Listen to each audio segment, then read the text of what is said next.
What really happened with your host, Mike Rivero. You're listening to the Republic Broadcasting Network, where you'll find out what the Fukushima's going on.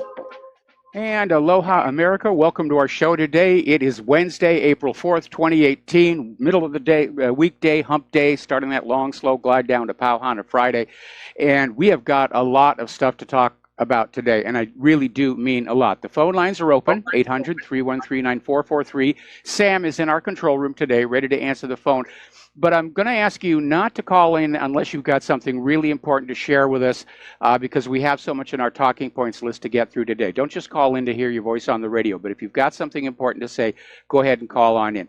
So getting right on into it, we're starting to find out more and more about that horrible shooting at YouTube yesterday, and as it turns out, it was not, in fact, a love triangle.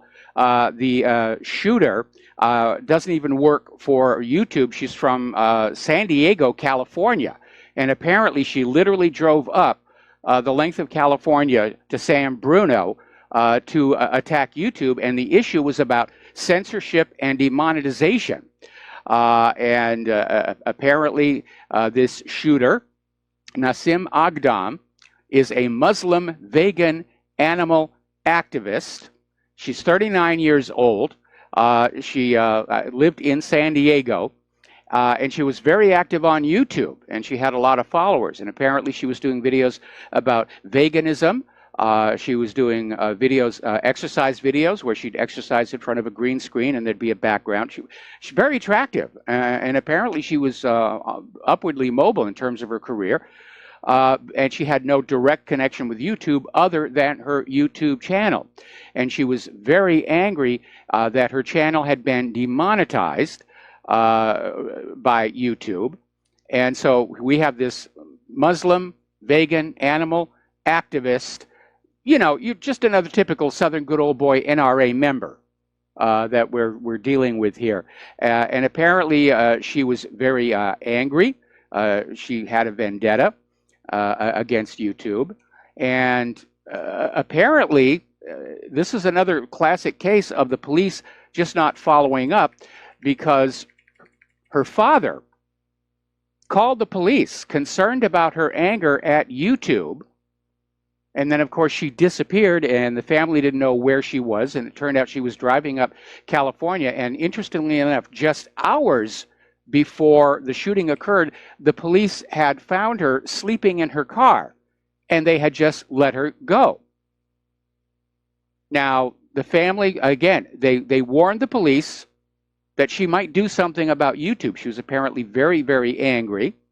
The father warned them, the brother warned them, and the police did nothing.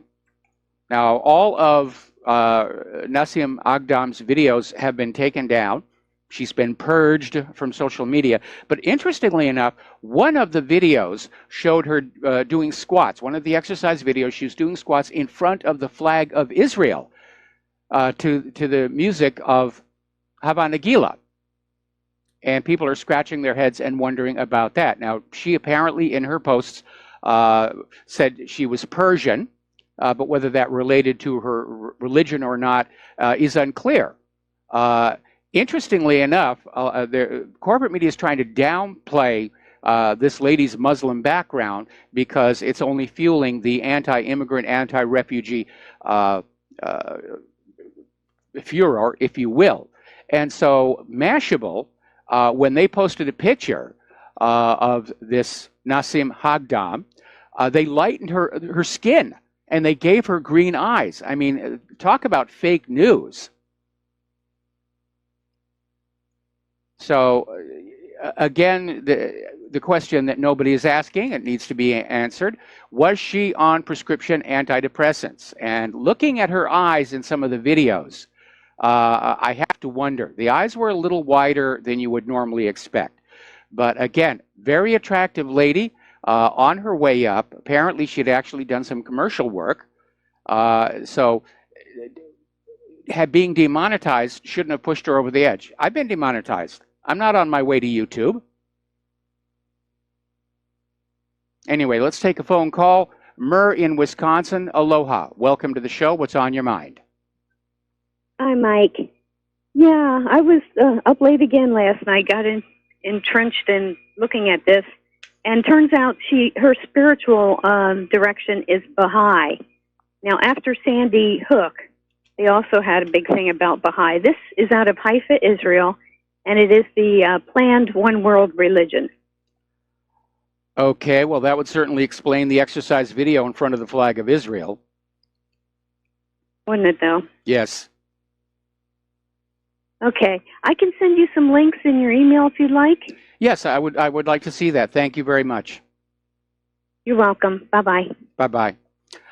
Well, if the shooter is Baha'i, then the Muslims are off the hook for this one. Now then, Claire's laughing in the other room. All right, so let's get into the domestic politics. There's a lot going on, and the more you dig, the dirtier it gets. We're going to do a shout out to our on-air affiliates rejoining our network. So the latest texts that are coming out of the FBI between Peter Strzok and Lisa Page seem to indicate that the FBI and the Department of Justice were rushing to get that anti-Trump FISA warrant. They were just pushing to get it as quickly as they possibly could to basically go on after Carter Page. And again, this doesn't sound like due process. It sounds like a rush job to just get to the end. Now, yesterday, Mueller's office informed Trump's lawyers that Trump is no longer a focus of the criminal probe in the Russia-Trump collusion case. And immediately red warning flags went up that this is inappropriate. We don't know what's going on. Trey Gowdy is out there saying Trump should not relax. He should not breathe a sigh of relief. Gowdy said a prosecutor will not normally disclose this information. After all, in theory, Mueller has not yet heard from all the available witnesses. And Gowdy says it's a weird hybrid of criminality and politics. Now, what may be going on is Mueller's trying to play a mind game. He's trying to get Trump and his lawyers to relax in order to blindside him further down the road. So this is definitely dirty politics at work here. Lawyer Robert Barnes has explained that he believes Deputy Attorney General Rod Rosenstein usurped the power of his boss, Attorney General Jeff Sessions, in order to grant Special Counsel Robert Mueller secret authorization to go after Trump campaign manager Paul Manafort. Now, this whole special counsel deal has been inappropriately handled from the start. The way the special counsel statute reads, there has to be a regular Department of Justice investigation. If that investigation uncovers actual evidence of wrongdoing, then a special counsel is appointed by the Attorney General. But Rosenstein simply tapped Robert Mueller and said, "Sick 'em, boy." Now, Attorney Greg Jarrett is out there saying that Rosenstein and Mueller colluded to break the law. And he's calling on Mueller to resign after this latest Rosenstein memo has surfaced. And apparently in this memo, Robert Mueller admits Rosenstein's order appointing him to the special counsel was intentionally vague in order to give him the widest possible latitude for his fishing expedition. Harvard Law professor Alan Dershowitz reacted to reports that Mueller is investigating Donald Trump for possible collusion by saying, you know, this is a made-up crime. There is no such crime as collusion in the federal statute. They're just trying to find something that they can smear Donald Trump with. And Mueller right now appears to be looking not for something to prosecute Trump for, but something with which he can be impeached with if the Democrats take Congress this November, which, unless we stop those illegal immigrants from voting somehow, is probably going to happen. Story coming out of Free Beacon. Momentum is continuing to build on Capitol Hill for the Trump administration to reopen an investigation into former presidential candidate Hillary Clinton and her connections to that anti-Trump dossier written by Christopher Steele, which was the basis for the ongoing investigation by Robert Mueller, as well as for that FISA warrant. Now, that dossier has been discredited. There was no way to verify it, And if Mueller doesn't actually have hard evidence of any wrongdoing, then his investigation is totally illegitimate. And we know now that Christopher Steele was paid via cutouts by the Democratic National Committee and the Hillary Clinton campaign. They just wanted to come up with this document to try and smear Donald Trump. And they really went over the top. I think one of the reasons why this dossier didn't work was the part about the prostitutes. I think that was just a bridge too far for most people. Maybe they were hoping the sensationalist aspect of it would guarantee coverage in the corporate media, but the corporate media is heavily liberal. They would have covered the dossier anyway. I think somebody made a major strategic mistake going with that story about Trump and the two prostitutes. Now, of course, Sessions is insisting he doesn't need to appoint a second special counsel for any of this. He insists he's got a prosecutor out of Utah looking at it who's got all the authority he needs. But again, I think we've got, what is this, our third Attorney General in a row that is dedicated to protecting the higher-ups from the consequences of their illegal actions. Now, today is the 50th anniversary of the assassination of Dr. Martin Luther King, Jr. And there are commemorations and memorials all over the country, as well there should be. He truly was a great man. And I think his I Have a Dream speech was very inspirational. And this was a man who fought for his principles. He was willing to go to jail for his principles. He led the marches following the Rosa Parks bus strike issue. And he got 1 million people to come to the mall in Washington, D.C., which is where he did the I Have a Dream speech. And he was seen as a major threat to the status quo, not just in the South. He was a rallying cry for the black community's resistance to the war in Vietnam because of the very obvious practice of the U.S. Army of putting the black kids up on the front lines and keeping the white kids, for the most part, in the safer rear echelon areas. It was discrimination of a sort, and Dr. Martin Luther King was starting to organize a resistance against the Vietnam War on those grounds. So there were a lot of people who really hated him. So this gets back to a story that we had years ago on whatreallyhappened.com, and we reposted it today, and you might want to take a look at it. And it has to do with the fact that James Earl Ray was framed for the assassination of Martin Luther King. And I'm not the only one who thinks so. Even Dr. King's family think he was framed. They are convinced that Dr. King was assassinated by the FBI on orders from the Nixon White House. Now, what we found here, this gentleman named Ted Wilburn, who lived right there where the assassination took place, he went on in and he took a bunch of photographs, and this is what we found. You're probably very familiar with this iconic image of Dr. King lying on the balcony of the Lorraine Motel, and everybody around him are all pointing in the same direction upward. And when that photo was published in the corporate media, it said, everybody's pointing at the rooming house window where James Earl Ray had fired the fatal shot. Well, Ted took a much wider angle shot of that exact same scene from the exact same location. And by looking at this article, what you can see is everybody is pointing to the roof of the building next door to the rooming house. Now remember, James Earl Ray claimed to be innocent of the shooting. He was convinced by his government-appointed lawyer to plead guilty, for which he would be given a reduced sentence. So James Earl Ray pled guilty. The judge sentenced him to life without parole. James Earl Ray said, I want to recant my plea, and the judge said, it's too late, we got you, you're going away. And that was basically it.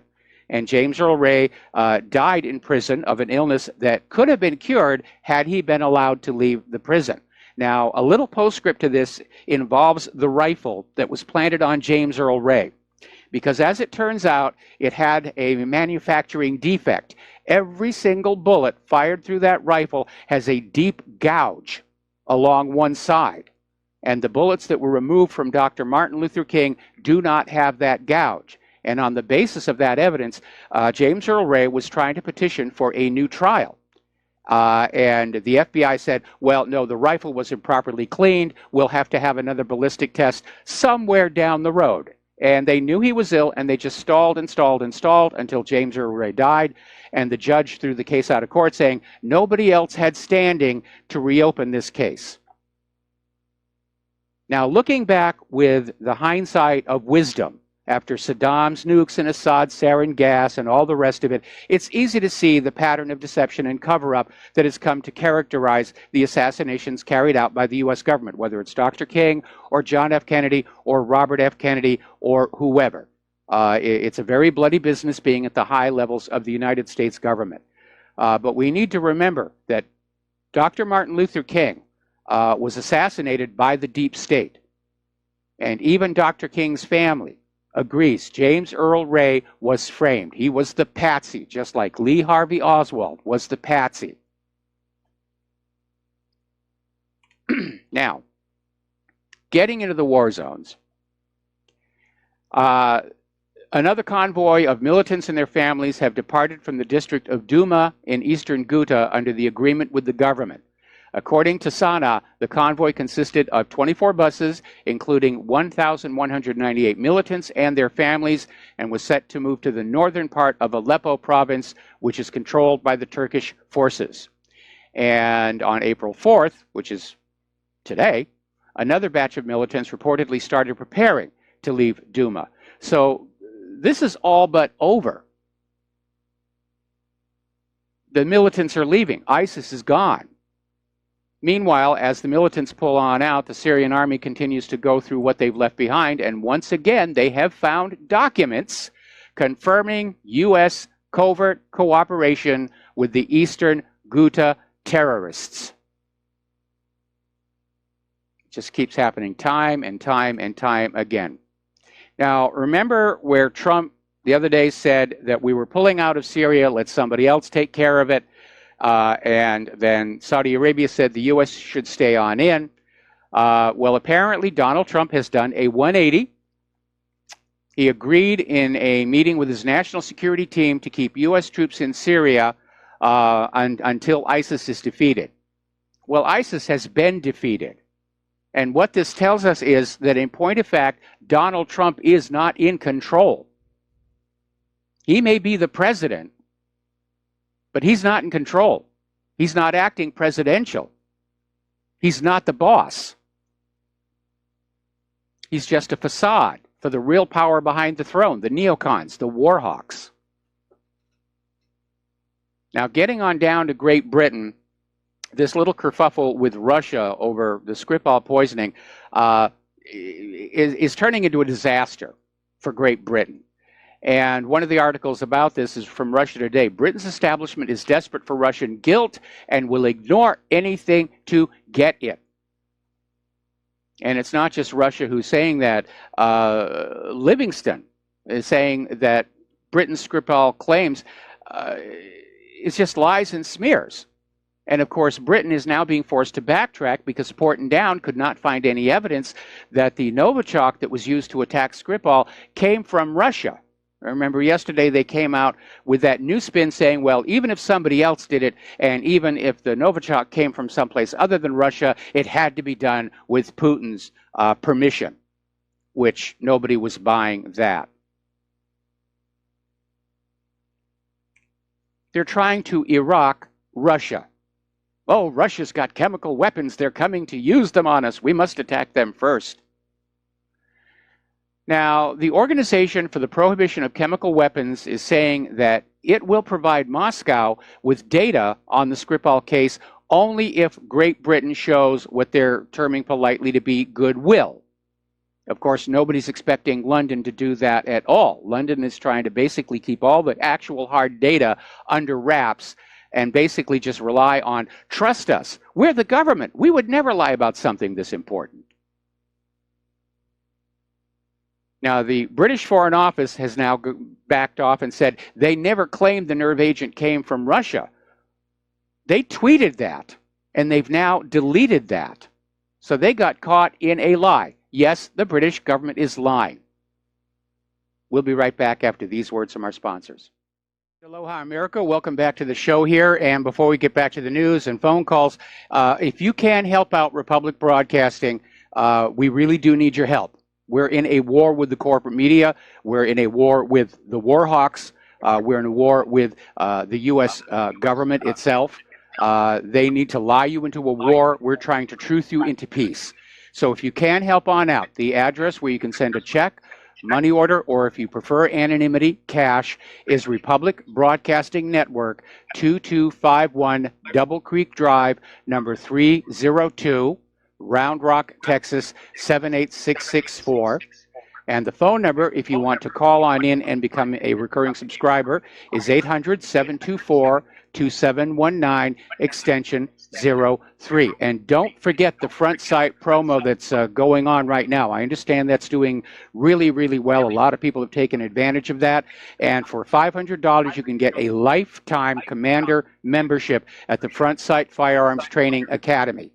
This is a really good deal. If I lived in the western part of the U.S., I would go for this deal myself. This offer ends May 5th, so you need to act now.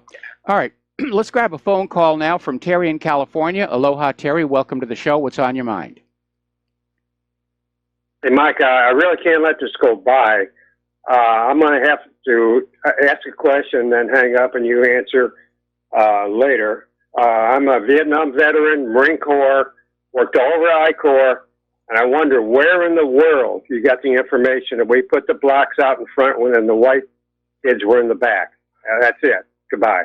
Okay, well, this was a major complaint that was coming out of the civil rights movement of the time. That in point of fact, I mean, there were white officers out on the front lines, but that there was a bias whereas white children, especially from more prominent families, were kept behind. I remember seeing this picture of a very young Al Gore during his quote-unquote service, where he was basically toured around the rear echelon areas. And the picture is rather funny because he's actually got the barrel of his M16 pointed at his own head. Anyway, let's take another phone call. Dustin in New Jersey. Aloha, Dustin. Welcome to the show. What's on your mind? Well, at least we wouldn't have had to hear from global warming anymore. Yeah, true. Okay. I'm going to presume the gun wasn't loaded because Al Gore being Al Gore. Hey, guns don't kill people. People kill people. He kills himself, right? Hey, Mike, you know, the OPCW, I mean, do you realize if Putin wasn't there and you had like John McCain, neocon, because Russia has them in their government, you know, in the military-industrial complex over there, we'd be already in a world war. You know, like I said, how much more of this crap can people take? It's the lie. It's all a lie. We all know that now, but they're not going to admit it because it doesn't fit the agenda. You know, so the OPCW is a joke. I mean, it's just a political hack group. You know, just like remember the plane that got shot down over Ukraine? We all know the Ukrainians shot it down. Well, believe it or not, that's being fanned up again, and we're going to talk about that in the next segment after the commercial break. But yes, it's all propaganda. All wars are started with lies, and that is an historical reality. Whether it's Adolf Hitler and the Gleiwitz affair, or the claim that the Lusitania was not smuggling weapons to Great Britain, or the claim that Pearl Harbor was a completely unprovoked surprise attack.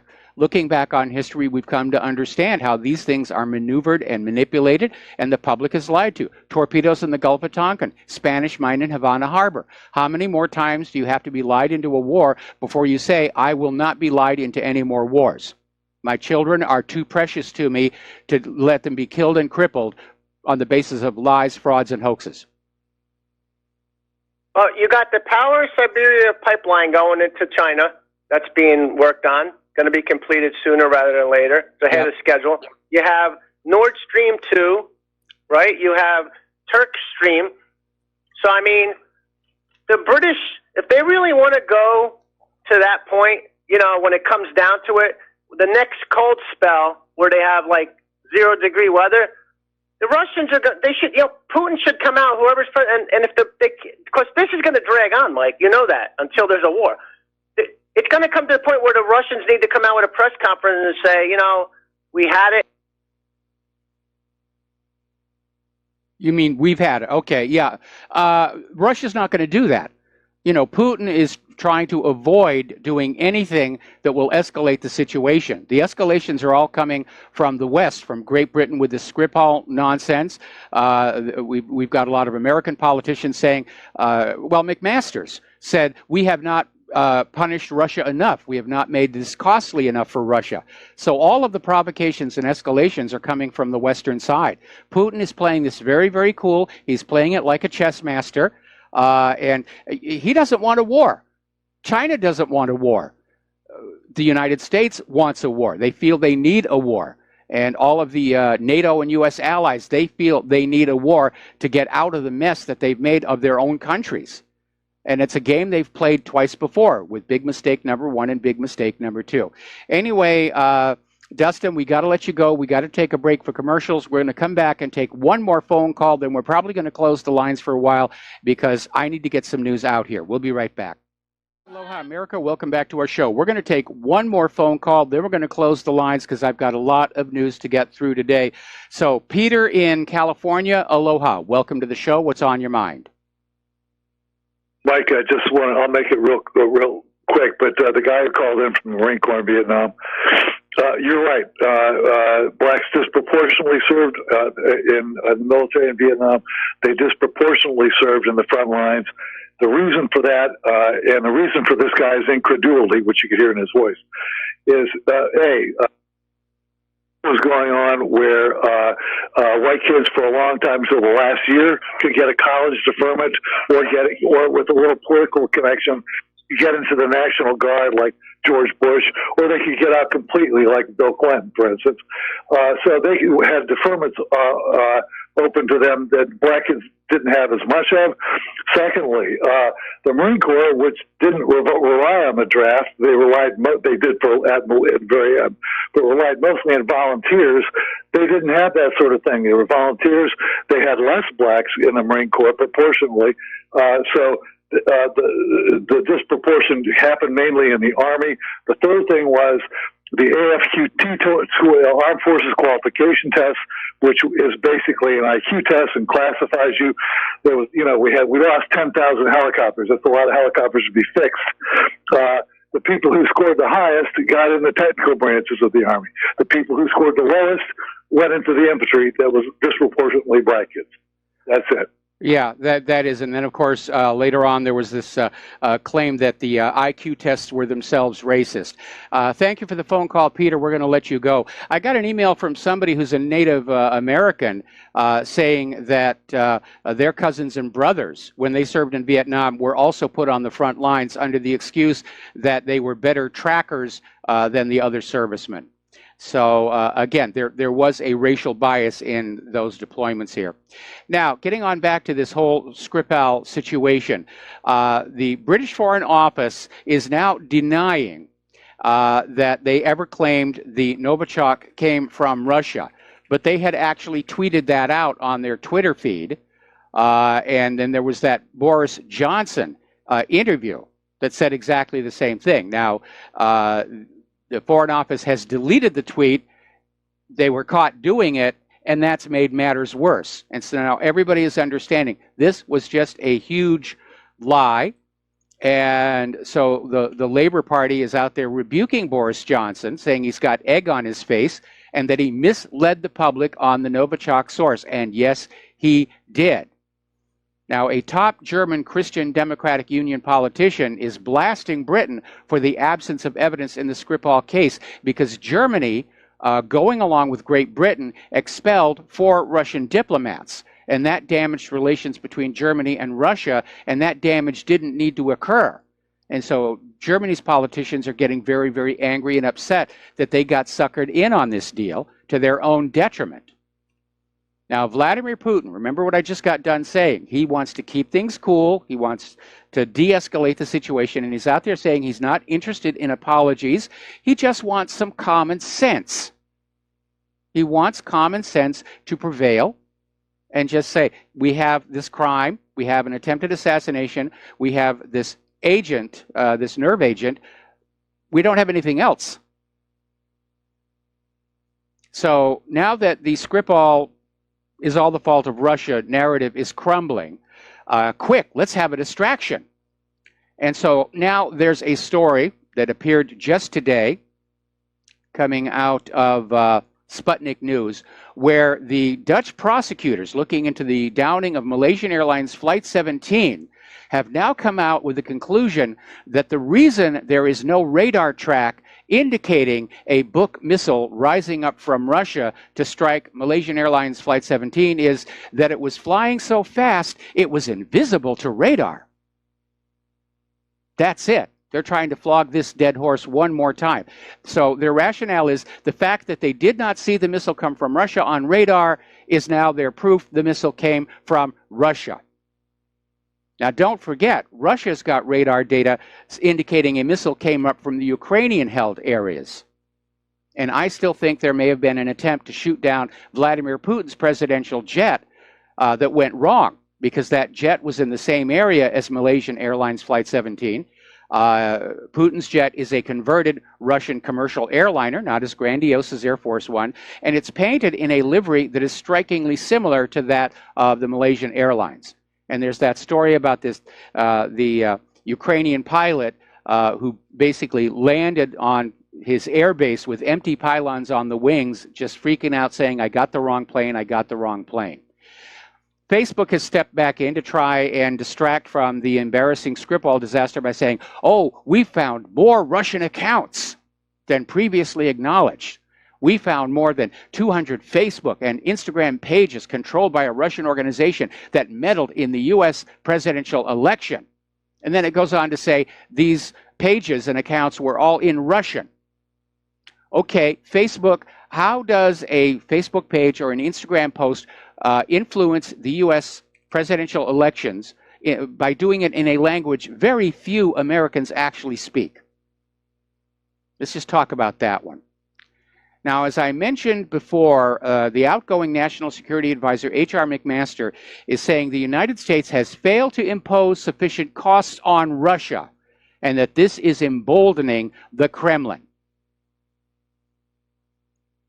And we're hearing all these people in Washington, D.C. saying that Russia is now interfering and meddling with the world,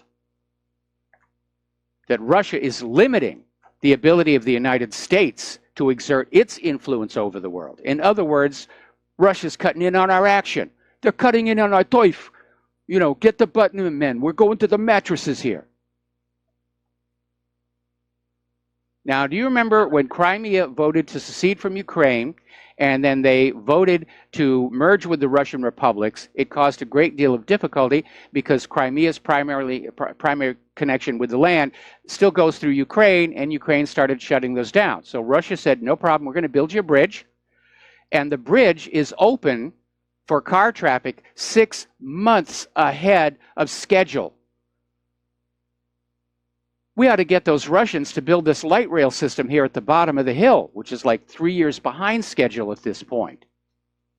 Now, right now, the bridge is open for car traffic, and then toward the end of the year, I guess they're building more lanes to it. Trucks will be allowed to cross the bridge toward the end of the year. Now, this is a 19-kilometer long span across the Kerch Strait. It is the longest bridge in Europe. And it will also have a railway section, which will open in early 2019. Boy, they know how to build them there, don't they? Meanwhile, Russia has set up their latest radar called the Nebo-M, and it has completely, well, they're saying close the area over the Black Sea, by which they mean these radars see everything. In fact, this radar is so powerful, it can see objects up in space, outside the atmosphere. And so now that is in place to close off a possible attack over the Black Sea. We're coming up here on Trump's deadline for the Iran deal. This is May 12th. Basically, Donald Trump is saying that if Iran does not agree to modify the deal and include their long-range ballistic missiles in the deal, that the U.S. will unilaterally pull out from the accord. Now, everybody else thinks the P5+1 is a great deal. Iran surrendered its sort of medium-enriched uranium. They're not doing any enrichment. They never were trying to build a bomb. Nobody ever found any evidence about that. But this is just another way of demonizing and bashing Iran by saying, oh, Iran is the threat in the Middle East. Really? Iran has not initiated a war of conquest in over 200 years, and certainly not since the Iranian Revolution of 1979. This is all about Israel wanting domination over the Middle East. This is all about the United States wanting payback for the Iranian people kicking out their U.S. puppet ruler, the Shah of Iran.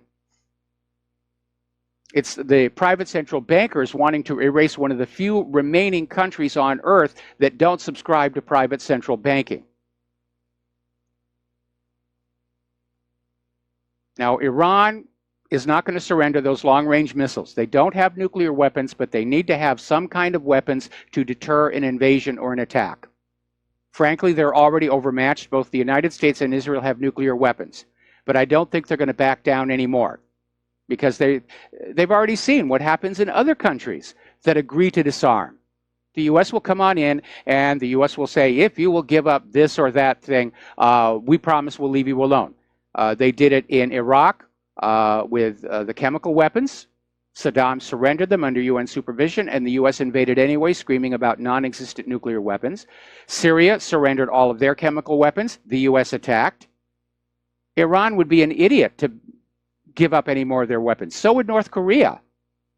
The pattern is just too obvious. Now, just for a moment, imagine that down in Alabama, there's a white town. And they decided they were going to freeze the tender for plots of land in a new neighborhood because it risked allowing blacks to move in. What would be the response in the corporate media? Oh, it's racism, it's horrible, it's terrible. And what would you think of the town's mayor for claiming the decision was taken in the interest of preserving the white character of his community? Oh, he's a bigot. Really? It'd be all over the newspapers.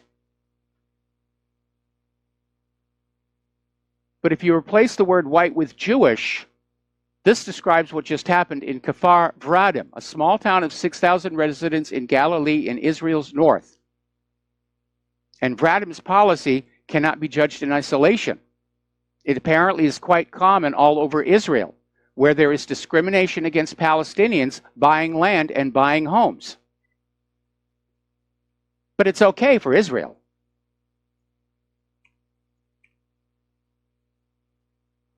Have you noticed that we have all these liberals who are all in favor of liberation, intervention here and there because of universal human rights? Oh, we have to intervene in Syria because Assad is killing his people. And, oh, we have to intervene in Libya because Gaddafi was killing his people. And Saddam was killing his people, and so forth and so on. But when Israel kills Palestinians, everybody shrugs. And that proves that the humanitarianism is a total fraud. It's just another excuse for wars of conquest. Now, this Passover massacre has turned into a tremendous public relations disaster. Israel is talking tough. They're refusing to back down. They're saying there will be no investigations. It's all the Palestinians' fault, and not that many people got hurt anyway. And the Gazans are going to continue to march, aiming for May 15th, which is Nakba Day, which is the day after the United States is expected to open its new embassy in Jerusalem. So the Gazans are not backing down. They've got nothing left to lose. Now, there's a video that was put up by this gentleman named Mohammed Karim. He is a soccer player, very well known in Palestine. And he's just there near where the protesters are marching. They're marching peacefully. There's no rioting. There's no violence going on. And he's got his cell phone on a selfie stick, and he's just shooting himself, talking about what's going on. And right in the middle of it, he's shot in the knee by an Israeli sniper, which has not only ended his soccer career, he's going to need knee replacement surgery just to be able to walk again. And this video confirms reports that the IDF are intentionally aiming for joints to permanently cripple the Palestinians. And you're not going to see this in the American corporate media. Now, here's a positive note, a little bit of a breakthrough that music can soothe the savage beast. During this cultural exchange that's been going on between the two Koreas, this K-pop group, which is very popular in South Korea, but banned in North Korea, was allowed to go up to Pyongyang and have a concert to which Kim Jong-un attended. And he came out of it saying that he liked the music, that he was deeply moved by it, and that there may be a lifting of these cultural bans. Now, this is a far cry from just a few years ago where South Korea was literally blasting K-pop music into North Korea using giant speakers at the edge of the DMZ. The two Koreas are trying to move together. The U.S. doesn't want that to happen, but it looks like Kim Jong-un is starting to get on board along with Moon Jae-in. And that's a really, really good sign. So let's talk about the economic news, because the trade war is really starting to ramp up. The U.S. has released a China tariff list targeting 1,300 products. And they're subject to a 25% tariff because of Trump's crackdown on the trade imbalance. And the issue here is that a lot of these products that are made in China cannot be made here. That's the real issue. Our short-sighted, greedy CEOs, aided and abetted by a complicit government, have allowed American manufacturing to decay over the last 3 going on 4 decades.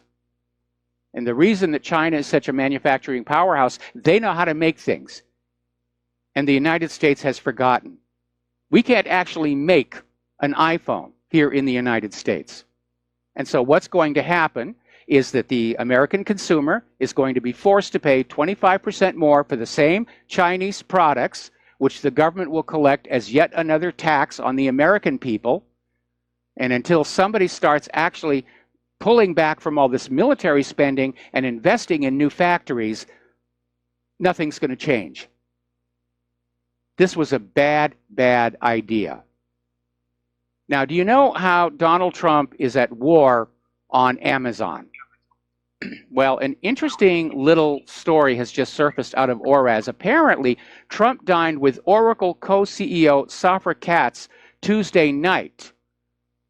And Oracle is a company that is currently in direct competition to land a major Pentagon contract worth billions.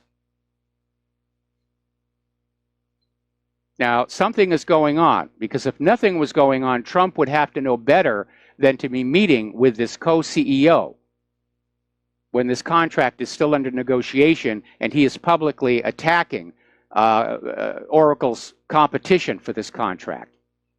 We're going to take another break for commercials, and we will be right back. And aloha, America. Welcome back to our show. We're talking about the economy, and it was quite a wild ride on the stock market today, where it started out really, really low and slowly but surely got shoved up. The Dow ended up 230. And it's almost counterintuitive when you think about all this talk about escalating tariffs and trade sanctions. Now, none of the tariffs are actually in effect yet, but it has to be or should be worrying people. And we have to keep an eye on that, because we know the government rigs so many of the figures. They fudge the rate of inflation. They're certainly fudging the unemployment numbers by a huge margin. And somebody was noticing that as the investors move away from the old guard tech companies like Facebook and Google and Twitter, which are seeing their stocks go down, they're sort of casting around for the next wonder stock, like blockchain companies and so forth. And it may be a bit of a panic, or they may be victims of their own greed, because in a highly volatile market, in uncertain times, what wise and prudent investors would be looking for was something that's safe and stable and growing slowly but predictably. And instead, it's almost like investors are looking for the next wonder stock, the one that they're going to buy in and ride to a vast fortune in a few weeks and then be able to retire. And that's almost like the kind of thinking that you see in the casinos in Las Vegas and Atlantic City, where people walk on in just dreaming of putting one quarter in that giant slot machine and hitting the big jackpot at once.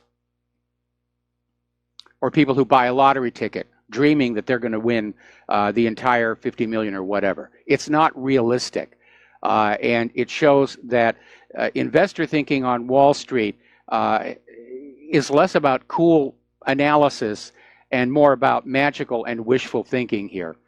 Now, pardon me, David Marsh, who's the managing director at think tank, the Official Monetary and Financial Institutes Forum, is out there saying the tech stock sell-off is just now getting started.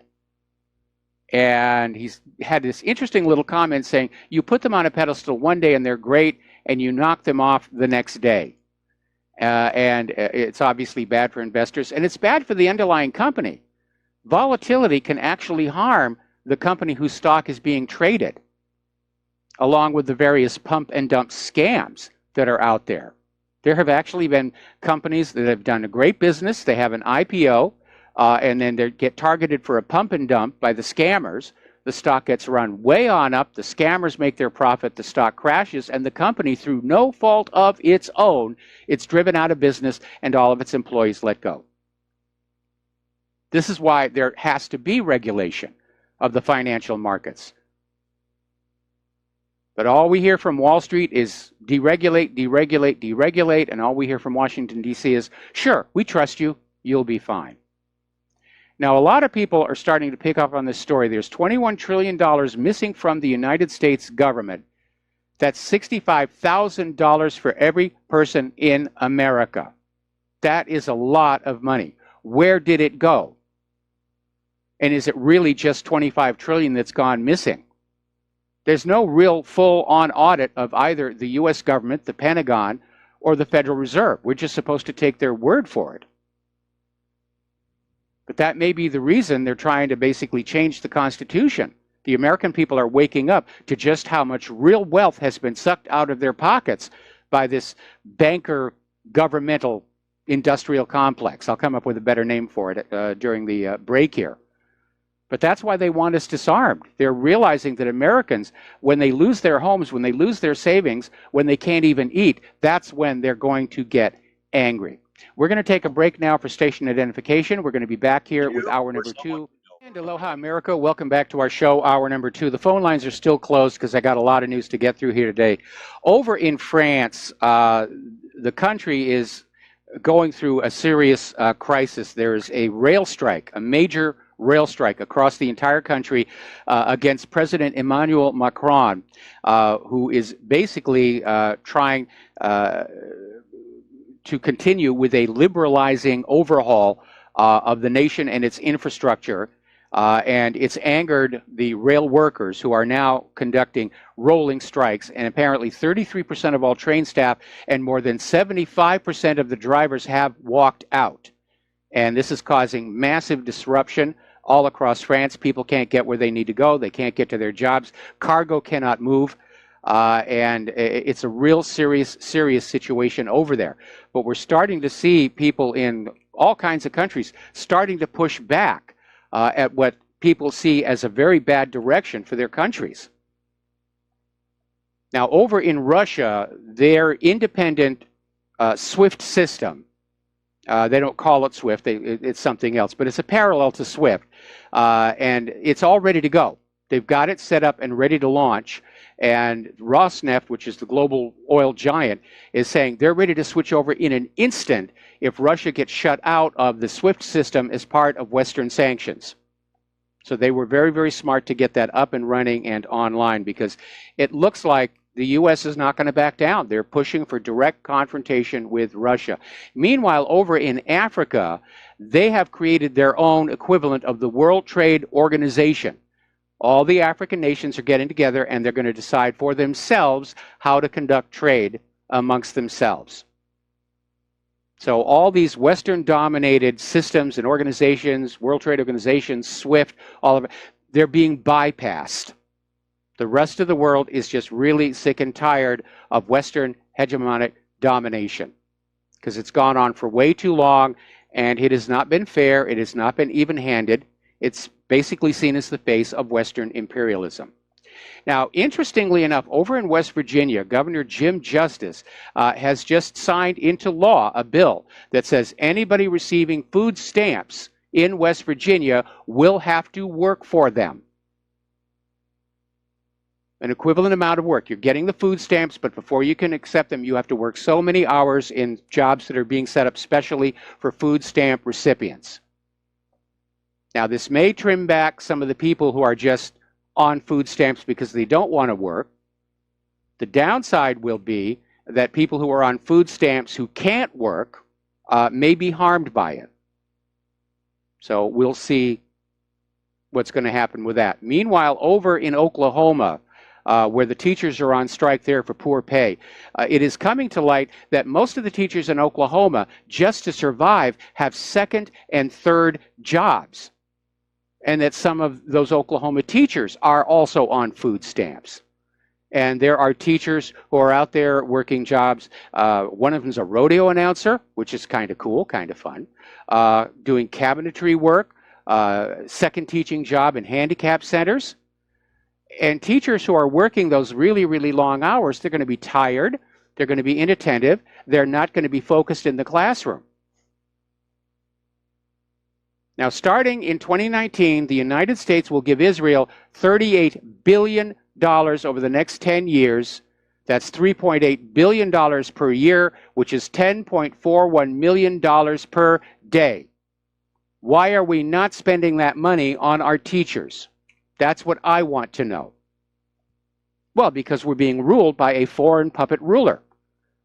We have a Vichy government in Washington, D.C. They're ruling this country for the benefit of a foreign country, not for the American people or the American nation. Up in Germany, a Syrian refugee set fire to an apartment building and then blocked the exits. 1 dead, 17 injured as residents have to jump for their lives. 34 people have lost their homes. So how's that open border thing working out for you? Now, you're going to love this story, talking about caving into the New World Order. This happened in Germany, and there was this schoolgirl who was being beaten and bullied by Muslim students for having blonde hair, like that's her fault. She was beaten and bullied for not wearing a hijab. She was beaten for being Christian. The principal of the school decided he was going to solve this problem by advising the girl to put on a hijab.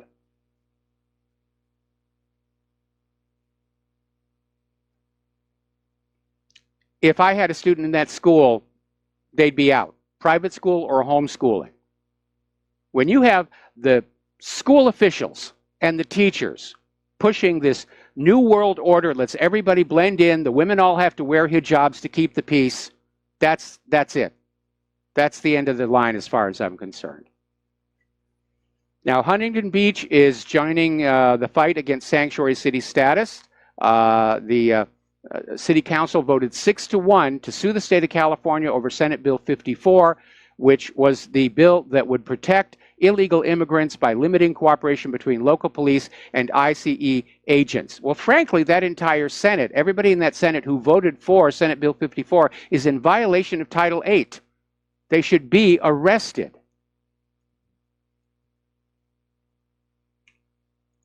And again, Trump may be building his wall, but I think he's doing that just for the publicity. Because if Trump were really serious about getting this illegal immigrant problem under control, he would just start enforcing Title 8. He'd start arresting these mayors and these governors and throwing them in prison. He'd start arresting employers who were employing illegal immigrants. He'd start arresting anybody who was providing housing to illegal immigrants or transporting illegal immigrants, because all of those are crimes under Title 8. We don't need new laws. We need to enforce the laws we have, and Donald Trump is not doing it.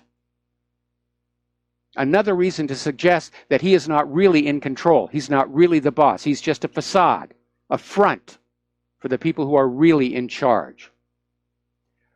Okay, let's do a shout out now to our on-air affiliates who are just now rejoining our network. Story coming out of Investment Watch blog. Basically, liberals plan to wipe out Americans by blocking President Trump's border fixes. And yeah, the liberals are flooding this country with illegal immigrants in order to swing the November and 2020 elections, like they almost swung the 2016 election. We know millions of illegal immigrants voted in 2016. And all during the primary season, during the run-up, we were calling attention to the fact that all of these liberal Democratic lawyers were going from state to state trying to strike down voter ID laws, claiming it's racist. No, illegal is not a race. And if we're going to preserve our republic, and if we're going to preserve the right of the American citizen to choose our own leaders, then the non-citizens must be blocked from voting. This is an epidemic. It's totally out of control. It's shameful.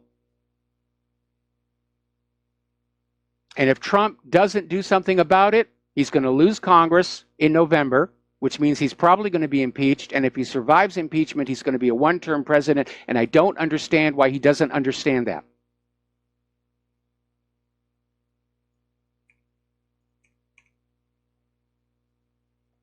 The barbarians are at the gates. And the barbarians are being given voting privileges. Now, that caravan of illegal aliens appears to be unfazed by Trump's call to guard the Mexican border with the military. They're still on their way. Supposedly, sometime, actually today, the Mexican government is to try and break them up. We don't know if they're going to be successful or not. And by the way, as a clarification, Trump is sending the National Guard to the border, not the regular U.S. military. So all those liberals who are screaming about posse comitatus, sit down and shut the heck up. Now, photos and videos of this caravan are showing that the vast majority of them are young males. They look more like an army of invaders than refugees of any kind. And by the way, the other day I noted that in photos of this caravan, the people who were guiding them along were wearing these orange reflective vests. There were no police. And I said, it looks like some NGO is behind this. And as it turns out, yes, and they are funded by George Soros. Story from allnewspipeline.com, is the caravan invasion an act of war upon America? Because unarmed invasions are the grand strategy of covert warfare. And it does make sense. But yes, anytime a body of foreigners, armed or not, cross the border of another nation without permission, it is an invasion, and it should be treated as one. Meanwhile, Donald Trump is threatening to cut off all foreign aid to Honduras because the vast majority of the people in this caravan came from Honduras. Now, what I want to know is, we've seen photos of Mexico's southern border, and it has a wall, and it has barbed wire, and it is very well protected. Why did Mexico let these Hondurans in to cross over to the United States? Isn't Mexico supposed to be guarding their own border? We've been hearing all these stories. If you cross into Mexico without permission, you go to jail.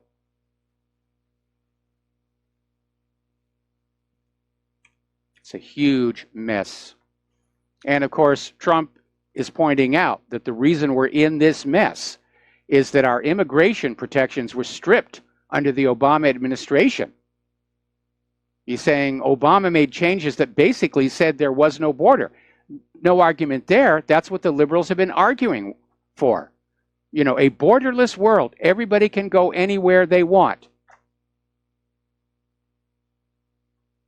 And look what it's done to Europe. Look what it's doing to the United States of America. We're all being dragged down to the same third world standard of living. And that, of course, is what the globalists want. Like any other fascist institution, they want all the wealth for themselves and everybody else on the verge of starvation, because that makes them helpless and easy to control. Now, in 4 separate incidents over the Easter weekend, agents from the U.S. Border Patrol Swanton sector arrested 20 aliens illegal entering the U.S. in New York, Vermont, and New Hampshire. These illegals were from Guatemala and Haiti, entering from Canada. Well, how did they get into Canada? The U.S. has now arrested 99 members of the MS-13 gang who got into the United States as unaccompanied minors. 64 of these gang members have been granted special immigrant juvenile status by the U.S. government. Now, MS-13, These are real bad hombres. They're very much involved in the drug trade. They are ultra, ultra violent. And they're flooding into our country. Now go on out and do a web search for MS-13 in Mexico and see what they've done down there.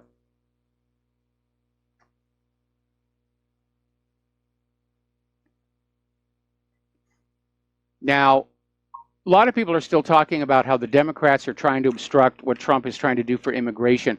But the hard reality is that there is a law already on the books called the Insurrection Act, which gives Donald Trump the power to just go ahead and build the wall and to end sanctuary status in states. And he doesn't need any legislative approval to do it. If you read that Insurrection Act, the president, he's got the authority, but he's not doing it. We have an impotent president. He's not in charge. He's not the boss. And that means we're living in some kind of a multi-party dictatorship, a triumvirate maybe, or however many. It's sending a message. It doesn't matter who we vote for, because the politicians in Congress have very little authority. The president, at least in this case, seems to have almost none. The strings are all being pulled by the neocons behind the scenes, the senior executive service, the bureaucracy. And we, the people, have no voice at all, and that means this is a dictatorship. Now, there's an article that came on out, my new rules to save America. It's 3 rules, and they make sense. It's common sense. We don't know why they're not the laws. But the article goes, conservatives aren't against immigration. That's true. We love legal immigrants, immigrants who want to work, not live on welfare. So we need a 7-year ban on welfare for immigrants. And Donald Trump was talking about something like that, but it hasn't happened yet. New rule number 2, okay, we have to stop illegal aliens from voting. They're voting by the millions, especially in California and in Nevada.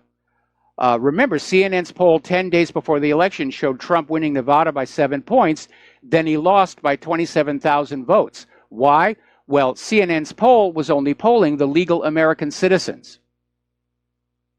Now, Trump lost the whole country popular vote by 2.9 million votes, but lost California by over 4 million votes. You can bet the 10 million illegal immigrants who live in California, or rather 5 million are illegal, provided the entire margin of popular vote for Hillary Clinton.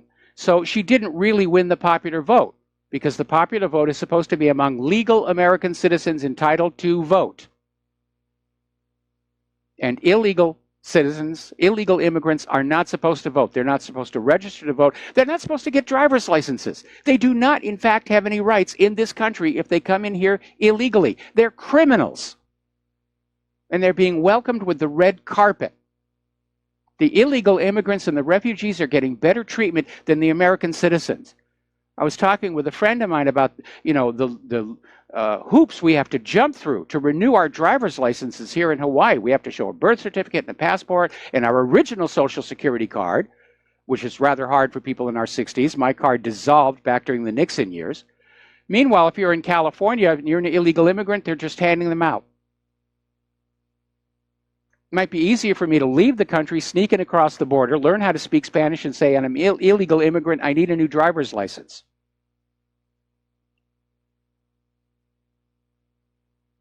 Trump needs to pass an executive order mandating immediate deportation for any non-citizen voting in our elections. The problem is, how do you tell they're non-citizens? They're not required to show ID. The people who are working in those precincts, they don't even know if the person that's standing in front of them is really the person they just crossed off the voter rolls. It's wide open for fraud. We have the most pro-fraud election system on planet Earth, and it is shameful.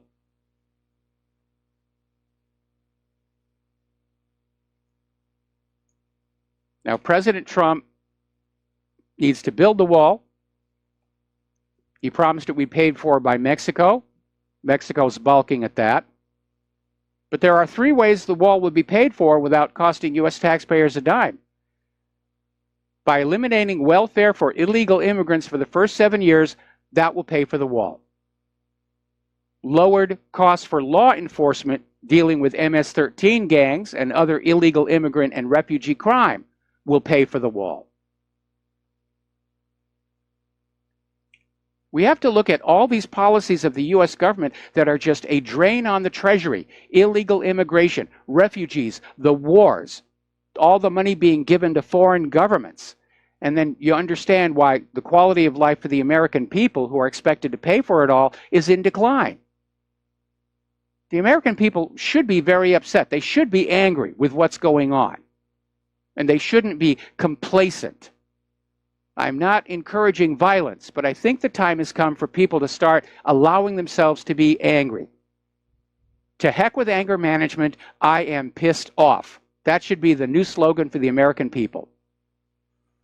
Now, the latest poll is showing that nearly 2 out of every 3 Americans say they support the 2020 census asking if residents are U.S. citizens. We have to have a way of determining if that person who is voting in that polls has the legal right to do so. Because the Democrats are using the illegal immigrant vote to try and keep themselves in power. They don't have any policies. They don't have any planks. They don't have any agendas that the majority of Americans can identify with. Most Americans right now have a bad taste of the Democrats coming out of 2016. We have to get our election system under control. We have to block the illegal immigrants from voting. They're not entitled to vote. They have no rights here at all. We'll be back after these commercials. And aloha America, welcome back to our show here. Now, over in Great Britain, George Galloway is out there warning that phony Tony Blair is still calling all the shots and that Britain is heading towards a Brexit in name only, and that Tony Blair's goal is to keep Great Britain tangled up in the European Union. Now, Tony Blair is a globalist, and right now the globalists are very concerned that one of their foundations for the New World Order, the European Union, is starting to come apart. And they're pulling out all the stops to prevent that from happening. To heck with what the people on the ground want. They dream of a one world government and a single golden throne of planet Earth. And they're all hoping that one day their own rear end will get a chance to polish that seat. And these people, I think they've lost their sense of perspective just with these dreams of glory. That they actually say, it could actually happen. I could actually rule the world one day. And I want that. And that's always been one of my concerns about a global government anyway.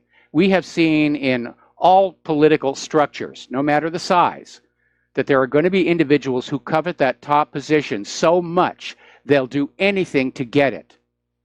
And then once they have that power, they're willing to do anything with it. And that really shows the brilliance of Thomas Jefferson's design for the United States of America. The Founding Fathers understood the curse of political power is that it attracts the very sort of people who should not be allowed to have it. And that the government that serves the people and the nation, or for that matter, the planet, the best, is one that limits that top power, that has checks and balances, that has rival factions in separate branches of the government supposedly keeping watch on each other. But Jefferson said he didn't expect his daring experiment to last more than 100 years. And he was pretty much right. We had the Civil War, and right after the Civil War, Thomas Jefferson's original vision for the United States started getting chipped away bit by bit, amendment by amendment, until we have this imperial Washington, D.C., now trying to basically conquer the rest of the world.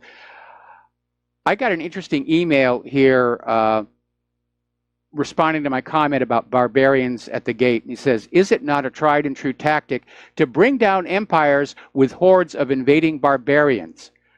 These inbred, brain-dead globalists can only follow the old plans prepared by others, either from ancient times or by real humans. Now, a lot of people are getting very concerned about the ongoing attacks on Jeremy Corbyn And let's see, there was something down here I need to look at real quick. Yeah, it has to do with Jeremy Corbyn. He's been the target of allegations of anti-Semitism. Now, he has a reputation of being anti-racism, but they're trying to basically smear him as an anti-Semite to get him to basically surrender to Labor's Israel lobby. And apparently this has been going on for 3 years, where Israel supporters are trying to basically get the Labor Party under their control. But interestingly enough, over Passover, Jeremy Corbyn accepted an invitation to a Seder with the Judas, which are apparently the wrong kind of Jews, according to the Zionist lobby. So they're still attacking him, which is just really, really absurd. But again, Great Britain has as much a problem with their Israel lobby as the United States has with our own. Now, it's interesting in that there was this, I think it was Al Jazeera, did a documentary on the British Israel lobby that aired in Britain. They've done one about the Israel lobby here in the US, and it still cannot be aired here. I'm hoping somebody will eventually put it up on YouTube and we can look at it. But it is important to understand that our politicians really serve two masters. And if you go back to the Bible, no one can serve two masters. He will love the one and hate the other. And if you look at how much the U.S. government is giving away to Israel and supporting Israel at the expense of our teachers, our students, our infrastructure, you come to understand that our government isn't serving two masters. It's serving a foreign master. And it cannot, does not, and will not serve the American people and the American nation. Now, Netanyahu, just hours after saying they had a deal that would let 16,000 migrants stay in Israel and the rest would go to Europe or someplace else, he's now suspended it. Apparently there was a huge hue and cry. The people of Israel want the African migrants out, and they don't care what it looks like to the rest of the world. So now Netanyahu's back to the drawing board on that one. Okay, we're coming up here on another commercial break. When we come on back, more about globalism, more about, well, everything. We got science, we got medicine, we got tech, we got all kinds of stuff to talk about. We'll be right back after these few words. Aloha America, welcome back to the show. Now, as you've noticed in recent weeks, Hungary is really straining at the leashes of the EU, and they are sounding the alarm about the coming global government. So Laszlo Kover, Speaker of the National Assembly of Hungary, is out there warning of a coming, what he calls, anti-human global government that will strip away religious, national, even our sexual identities. And we're certainly seeing that with all of this ridiculous gender fluid nonsense. And he's basically saying they're working to erase individualism and create a homogenous, borderless world of mind-controlled atheists. Looks like George Lucas wasn't far off the bat with THX 1138. And he says they want to strip people of their identities so they're no longer able to recognize, express, or enforce their own interests. That does seem to be where it's headed. Almost like H.G. Wells. We could split into two species, the Eloi and the Morlock. And you need to remember what happened to the Eloi. Now, over in Baltimore, they're starting to see an exodus of population. Mostly of the middle and upper classes. It used to be called white flight, but that was deemed a racist term here. But apparently, Baltimore, which has been under Democratic control for a long time, they have high crime, high taxes, high rates of violent crime and murder, and it's basically caused by the Baltimore government, who have created this unsustainable climate of overtaxation and complete fiscal irresponsibility. And that seems to be the way Democrats are thinking. And again, it gets back to all this money that is being spent on these illegal immigrants and these refugees at the expense of the legal American citizens.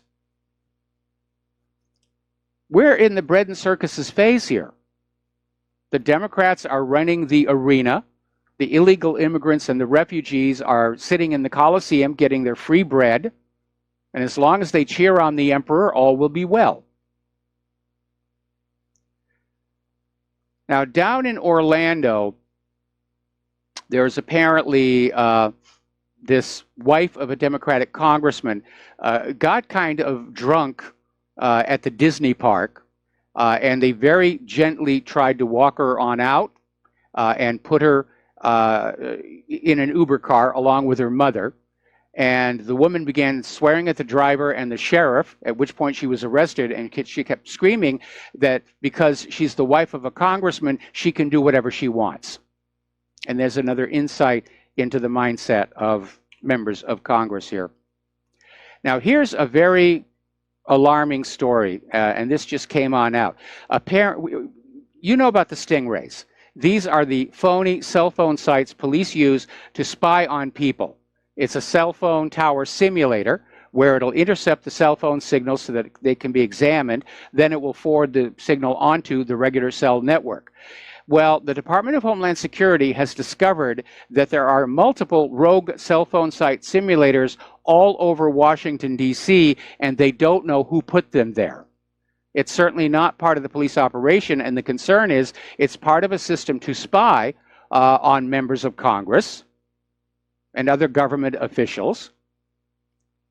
And in a March 26th letter to Oregon Senator Ron Wyden, the Department of Homeland Security acknowledged that last year it identified suspected unauthorized cell site simulators in the nation's capital. The agency said it had not determined the type of devices in use or who might have been operating them. Well, let's narrow this down. Which foreign nation has absolutely unfettered access to come and go as they please inside the United States? And I'll give you a hint, it's probably the same nation that was caught running the largest ever foreign spy ring inside the United States back in 2001. And I think the fact that these bogus cell phone site simulators are already installed and running tells us that the Department of Homeland Security utterly failed to do their job. Now, in the realm of political correctness, you're going to love this one. The University of Vermont, they had a special debate tournament this past weekend. And apparently, somebody expressed the concern that women might get raped if they dare to debate men. So this college debate tournament banned all men. And this event was called the North American Women's and Gender Minorities Debate Championship. It was supposed to be an open debate tournament. But women might get raped, so we're going to kick out the men. Talk about discrimination on the basis of sex. Somebody ought to file a lawsuit on that one. All right, let's talk about recent events involving the right to keep and bear arms. And we're going to go back on down here to Florida because there's this kid, Kyle Kashuv. And he is apparently more conservative than some of his classmates. He was on Face the Nation and basically said that banning large magazines won't solve the problem. Banning sporting rifles will not solve the problem. You need better security at the schools. And the host, Margaret Brennan, asked, was he invited to speak at the March for Our Lives in Washington, D.C., and he said, no, he was not, because they only wanted gun grabbers there. They didn't want alternative suggestions. They didn't want transparent backpacks. They didn't want additional school security. The gun grabbers have one agenda, and that is repeal of the Second Amendment and confiscation of all weapons. And again, the reality is, where law-abiding people are allowed to have guns, crime and violence goes down. Look at Chicago, held up as a model of gun control legislation. One of the highest murder rates in the country. Now, Kyle Kashuv may have a defamation case against Kurt Eichenwald, because apparently during an email exchange that went public with commentator Ben Shapiro, liberal journalist Kurt Eichenwald made several comments about Kyle Kashuv. And basically, Eichenwald said, I consulted a friend of mine who's a psychiatrist, a political conservative, since that seems so important to you. And based on what he read, the psychiatrist said the following. 1, Kyle is in desperate need of psychiatric help or support. The psychiatrist did not have enough information to assess if the issues he saw in the conversation were the consequences of the shooting, being unprepared for being thrust into the conservative media as a go-to kid, or if there's an underlying pathology that preceded these events. 2, Kyle is obsessed with you. In fact, our DM conversation, which involved a lot of irrational rage, seemed to have been sparked by my asking you to debate. Now, Kyle Kashuv lives in Florida, so that would be the jurisdiction. Here is the problem. First of all, the psychiatrist has been unnamed. Second of all, a real psychiatrist is going to say, absent an actual in-person interview, it is impossible to make any kind of a diagnosis. This psychiatrist claims to be able to diagnose Kyle just on the basis of Kyle's writings. We went through that nonsense once before when the Democrats were coming up with all these psychiatrists who said, oh, Donald Trump is insane. We can tell he's insane from his speeches. We can tell he's insane from his tweets. No, that really is impossible. So Eichenwald has likely published a false statement. He's accusing Kyle Kashuv of being mentally ill, which, by the way, is an old tactic right out of the old Soviet Union. If somebody was saying something that was against the official government agenda, they were declared mentally ill. They'd get locked up in a mental hospital in order to discredit them. Oh, don't listen to them. He just got out of the nut house. But that's the kind of tactics they're using. They're using Soviet Union-style tactics on the American people to try and repeal the Second Amendment. Now, Republican politicians in Virginia Beach were criticized for putting up a pro-gun ad that featured photos of children's shoes at Auschwitz. And apparently somebody hacked into this Republican group and put the post up there. And so it was a bit of a hoax. And this is what you do. You hack in, you put something offensive up, and then everybody jumps on and said, oh, you are being offensive. It's just another way to smear them. And although the hoax, though, the history is, in fact, correct. Germany started disarming Jews in 1933, and the police were ordered not to grant gun permits specifically to Jews from 1936 onward. In 1938, Jews were forbidden to own guns and non-cooking knives. And what followed after that, the Jews were rounded up and thrown into the slave labor camps, along with the gypsies and the gays and the mentally ill and a whole bunch of other Untermenschen. Every genocide of the 20th century was preceded by a gun ban on the targeted population. And that, for no other reason, you should hang on to your guns. We're hearing all this talk about how white males are bad. Whiteness is bad. We're in the crosshairs right now. Look at what happened in Zimbabwe. Look at what's happening right now in South Africa. It could potentially happen here if we are all disarmed. And let's not forget, King George III would have loved today's gun control movement. Because had there been a gun control movement back in colonial times, we would still be a part of the British Empire. Remember what we said yesterday about these Yemeni women who were protesting the rape of a Yemeni girl by a Saudi soldier. And they were all there at this protest carrying guns. And that tells you one reason why Yemen has been able to resist the Saudi military might all this time. Now, the good news is not all companies are catering or pandering to the anti-gun movement. Some of them are standing firm. And we need to support those. Sportswear company Alexo Athletica has debuted a line of yoga pants with pockets specially designed to carry guns and knives. And apparently these so-called carry-wear pants have sold out. A handful of online merchants have resorted to offering their customers gun financing. And these layaway plans are a godsend. And what's really interesting, we're seeing the left, they're out there tireless in their pursuit of gun censorship. Now, these are the same people who used to tout their First Amendment right to freedom of speech, and they're now calling for popular streaming services like Amazon, Google, Apple, and Roku to remove NRI TV from their platform. YouTube has already banned all videos relating to gun safety and gun training. They're already banned. They just want to send the message, guns are bad. Guns are bad. You don't even want to look at a gun. If you look at a gun, you'll go blind. If you touch a gun, your hand will fall off. Now, a former Eagle River student at Eagle River High School posted a photo of a gun on Twitter, and that got him barred from the prom. And all the Twitter post was it's a gun that he liked.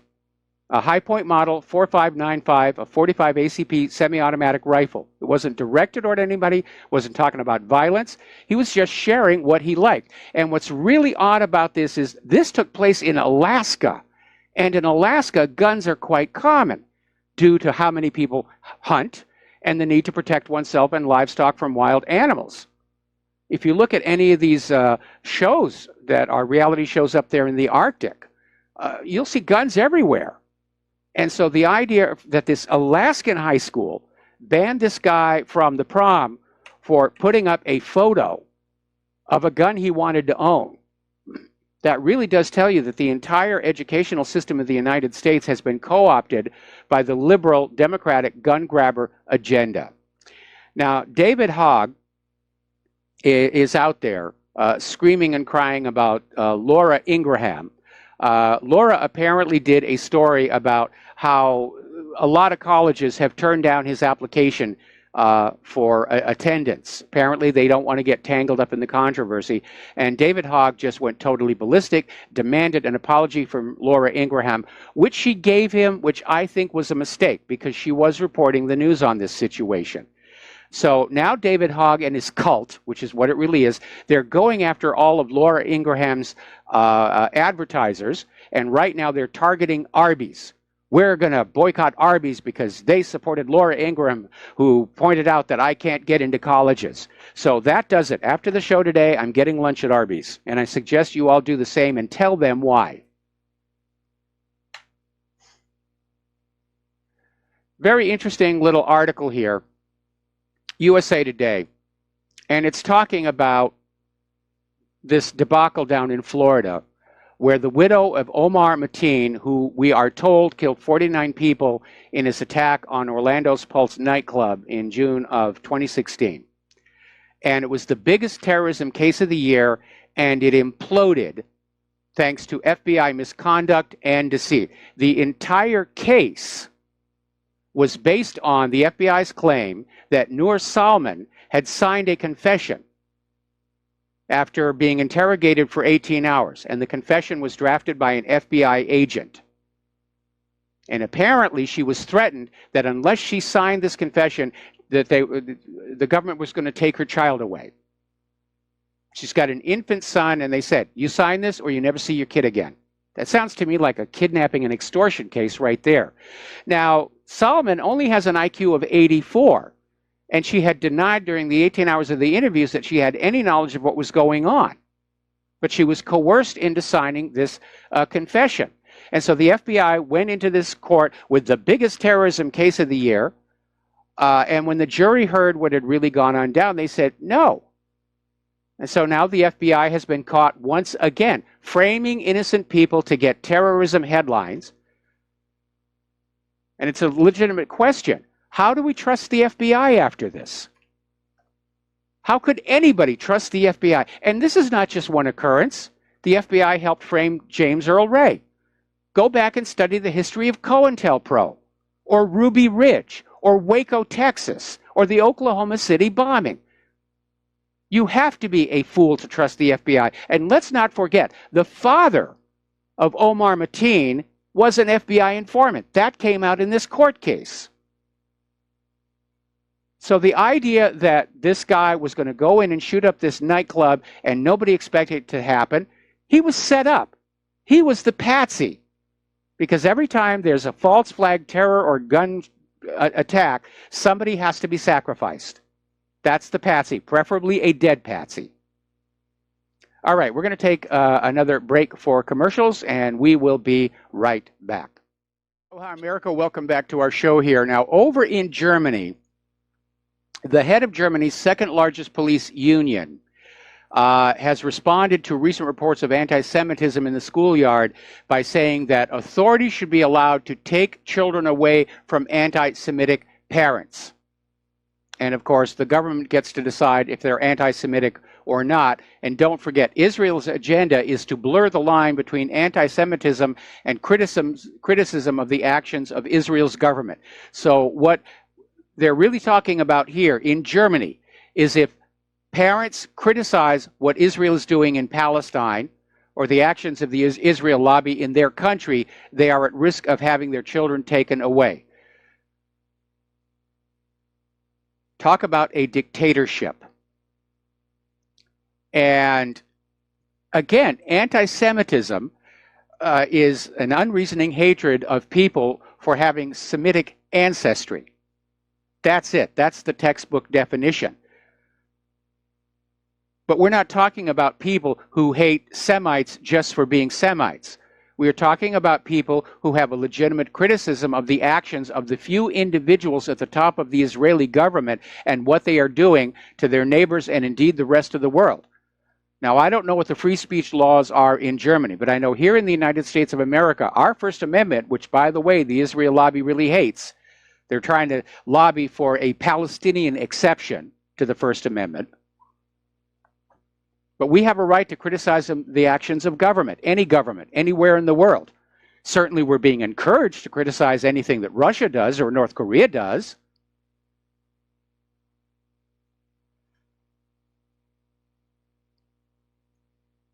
But if they get a Palestinian exception to the First Amendment in this country, then we no longer have free speech, we have permitted speech. And that is another sign of growing dictatorship in this country.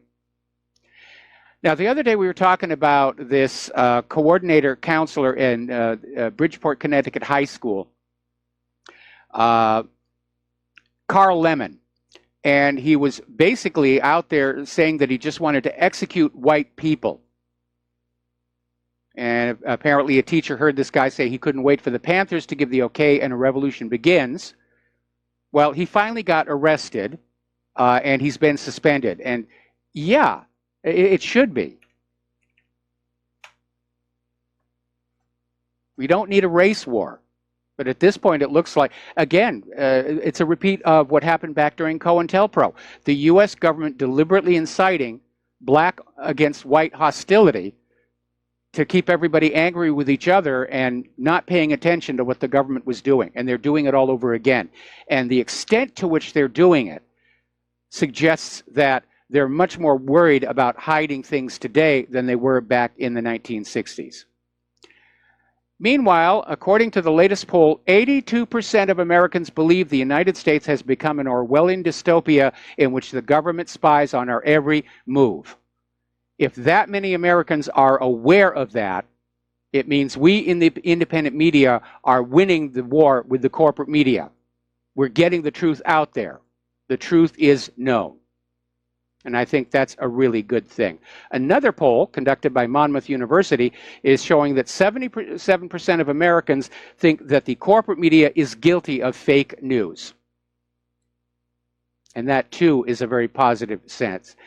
Now, as you know, there's this video that was made up of TV newscasters at all the TV stations owned by Sinclair Broadcasting saying exactly the same thing, exactly the same way. It has gone viral all over the web, leading to accusations that it's all one-sourced, that all the news is completely controlled in this country. All the corporate news is controlled in this country. Obviously, the independent media is not. That's why we call ourselves the independent media. We'll be right back after station identification. Aloha, America. Welcome back to our show, hour number 3. Now, we're talking about Sinclair Broadcasting.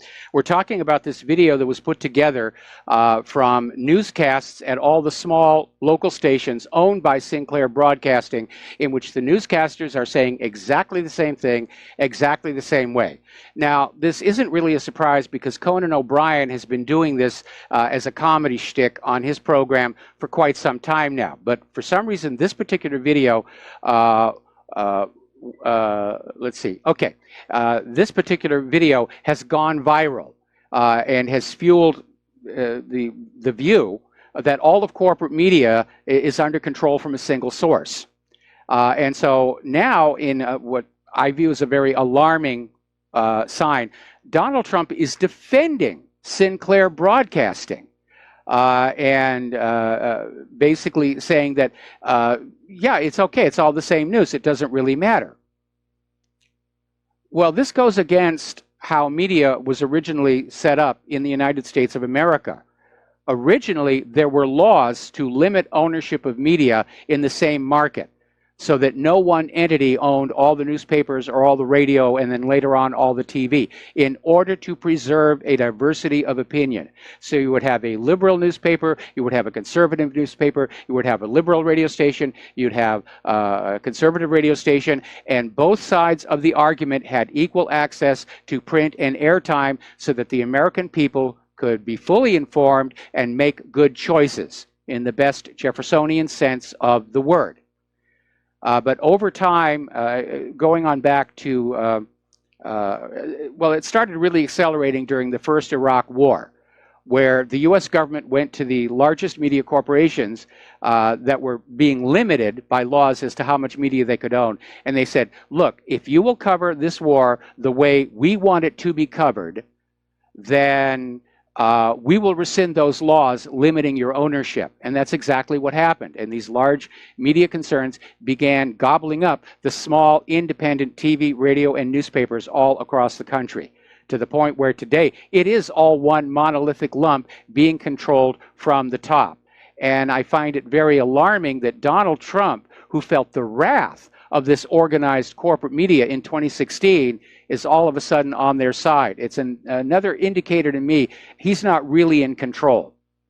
He has been corralled, collared, threatened, blackmailed. I really do not know. It doesn't really matter. He's not in charge. That's becoming more and more obvious every day that goes by.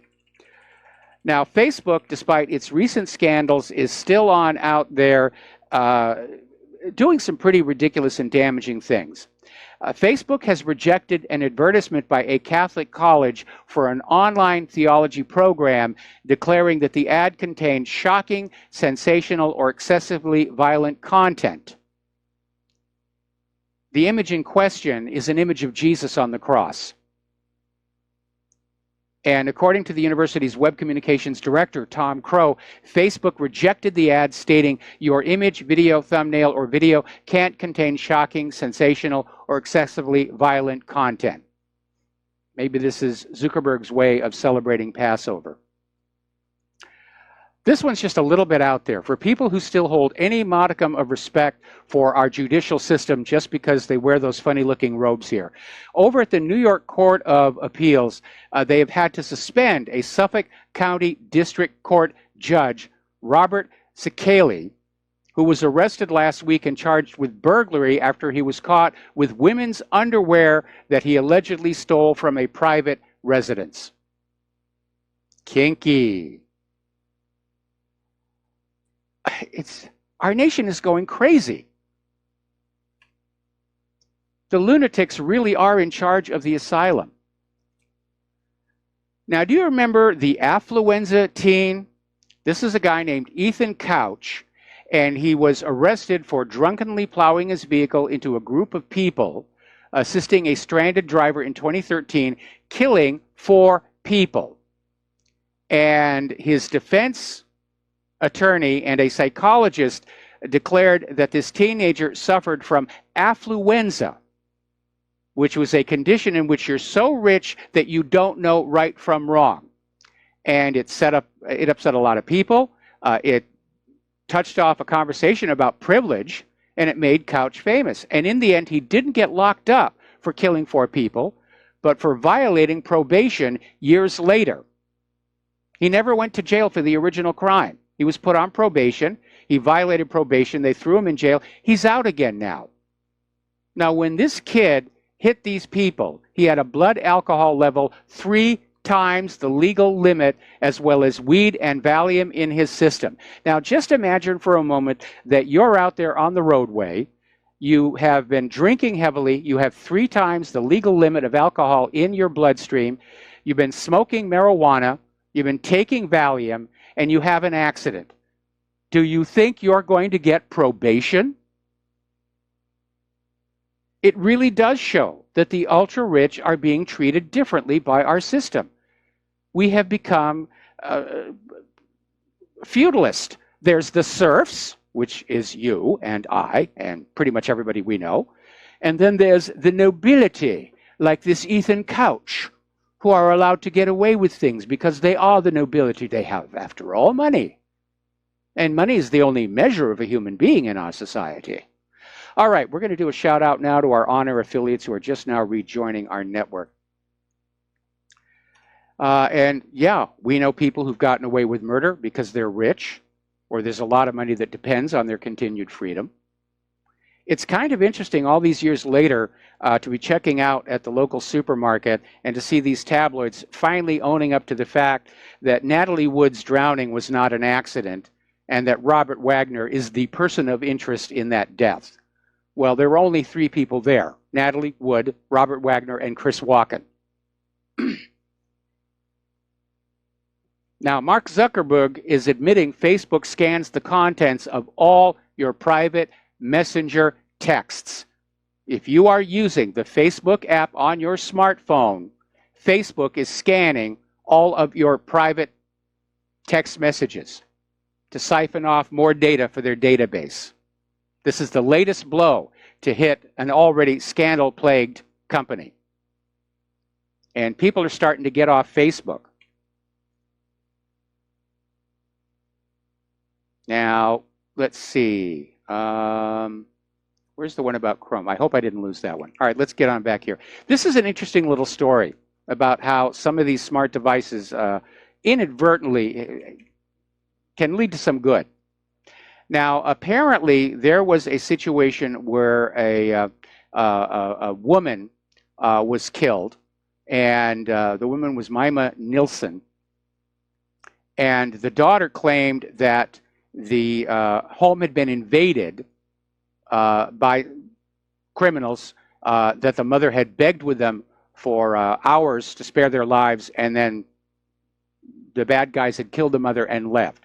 But the prosecutor basically went into the victim's smartwatch, an iWatch, an Apple iWatch. Most people may not know this. There is a pulse monitor on the underside of the watch, so that while you're exercising, the iWatch will tell you what your pulse rate is and your blood oxygen level, all kinds of nifty things like that. And apparently the data on the watch didn't line up with the timeline given by the daughter, and as a result, the daughter was arrested and charged with murdering her own mother. So if you're having tensions with your family members, good reason to get an iWatch there. Half of European flights are facing delays after a massive computer failure. This happened toward the end of last week, I think. 500,000 air passengers facing delays and cancellations. Apparently there was a systems failure at the Eurocontrol Center in Brussels, which coordinates the air traffic control for all member nations of the EU. And it's supposed to match demand from airlines with capacity in the crowded skies over Europe. Airlines will file a flight plan. ETFMS calculates a pathway according to data on available airspace and allocates the slots accordingly. Obviously something that is necessary in those crowded skies, but obviously something that can be a real problem if it goes down. Now, why they didn't have a backup system ready to switch in a split second, I don't know. Maybe they're being cheap. Maybe they were being hacked. Now, as you know, the latest thing to try and foil car thieves are the so-called keyless cars. And I'm not talking just about the key that has a fob that can remotely unlock your doors. I'm talking about the fob where you can just open the car door, and just by the presence of the fob, the car will know it's you, and it will let you into the car and let you push the start button. The days of actually putting the ignition key in the slot and turning it appear to be over for the newer cars. Came out first on the high-end cars, now it's getting on down to the mid-range cars. Seems like a great convenience, but unfortunately, car thieves have already worked a very simple way around it. What they'll do is they'll work in teams of 2, and there will be one thief who will go up to the side of the house where you are, carrying a little box, which is a repeater. It's a very sensitive receiver and a very powerful transmitter. The second crook goes to the car, and he also has a box. When he lifts the car handle on the door, the car sends out the little signal that's supposed to go to the fob. His box receives it, retransmits it to the box up by the house, and it's retransmitted into the house at a much higher power level. The fob hears it, sends back the signal. The box at the house picks up that signal, forwards it back to the box by the car, and the car unlocks. And as a result, thefts have tripled as thieves exploit this technology. We've made our technology too decadent. The more whiz-bang we make it, the more easy it is for people to get around it. I still like the good old-fashioned pin tumbler lock, but they don't even make those very strong. That's how they were able to basically get into my Honda. The key in the lock is worthless. A screwdriver and a plier, the lock is broken.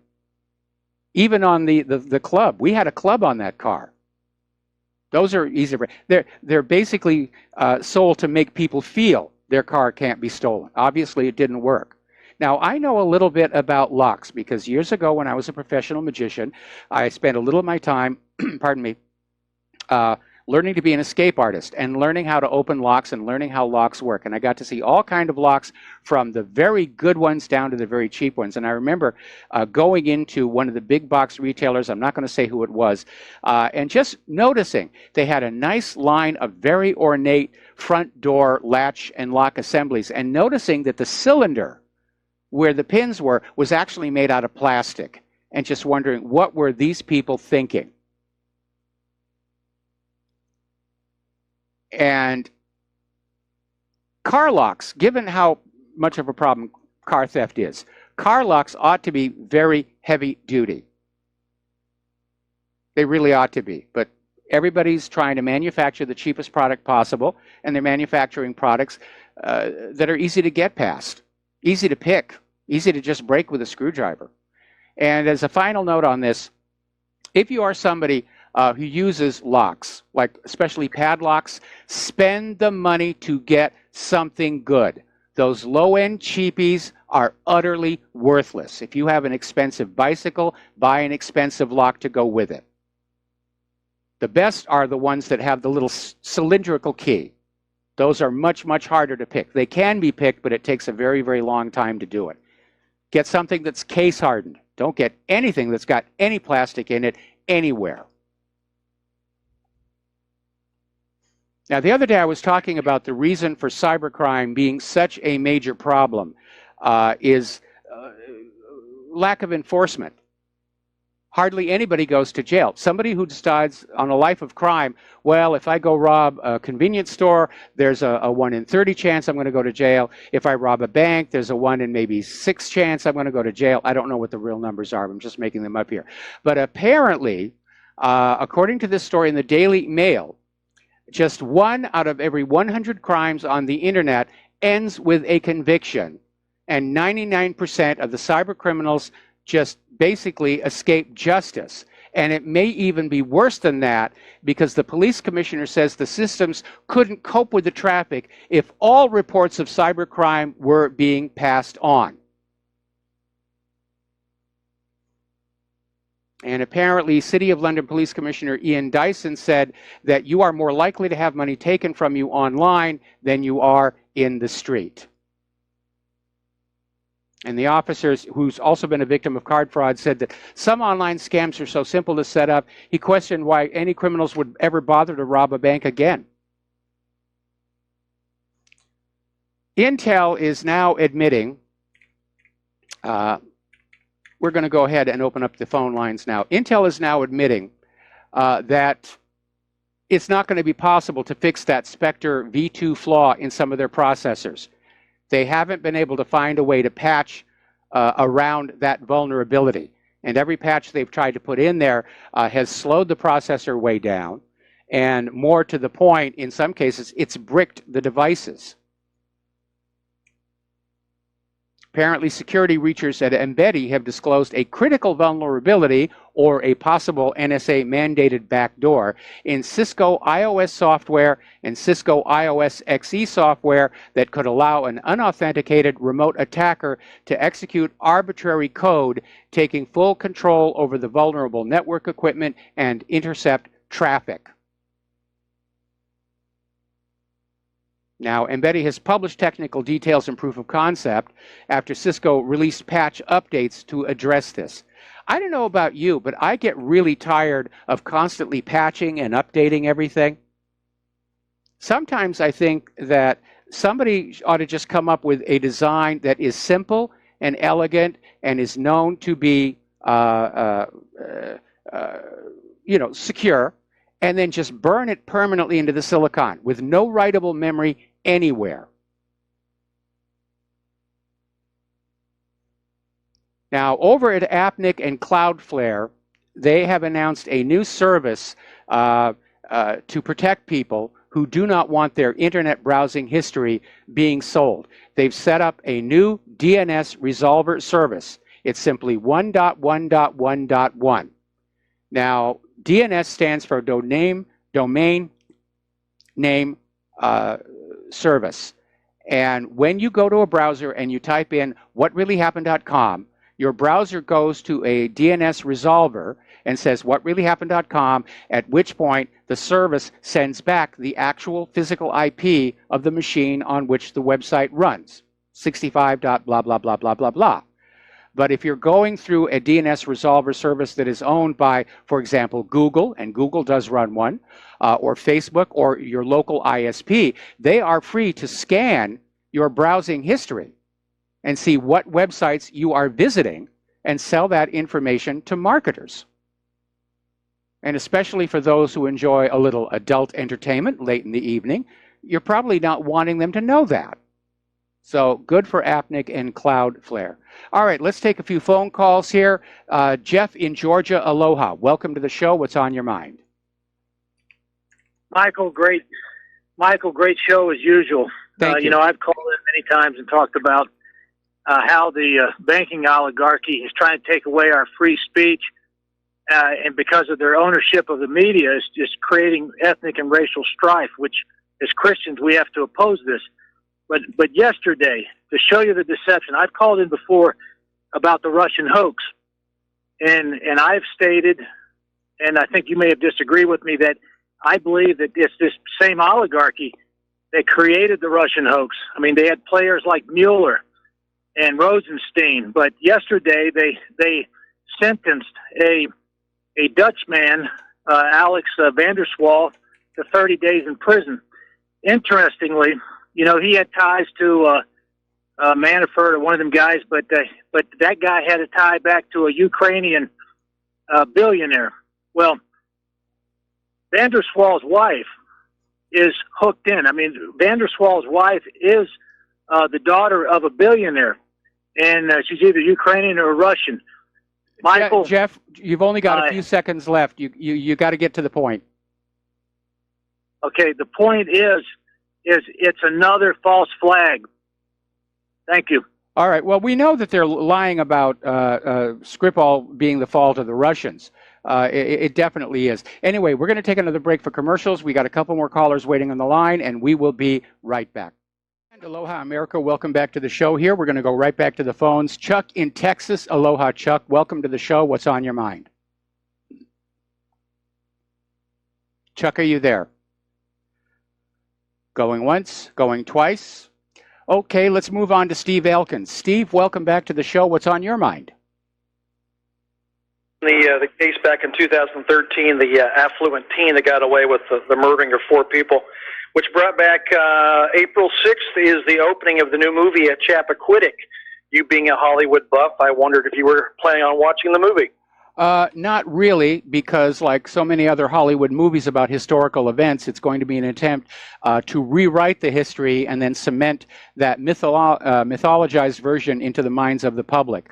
And having been very much looking into Chappaquiddick at the time it happened. And I have family on Martha's Vineyard, and they provided a lot of inside information. I seriously doubt it's going to be an honest telling of what really went down. I agree. I'll just wait till it comes to Redbox or comes on my HBO. I agree. Okay. Hey, thanks a lot. Appreciate it. All right. Bye. Thanks an awful lot. And we're going to go to Sheldon in Idaho. Aloha, Sheldon. Welcome to the show. What's on your mind? Sheldon, are you there? Okay. We seem to be having some problems with the phone lines today. Okay.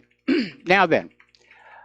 Apparently, Google users are very upset. They have discovered that Chrome's built-in antivirus tool is scanning private files on their computers without telling them.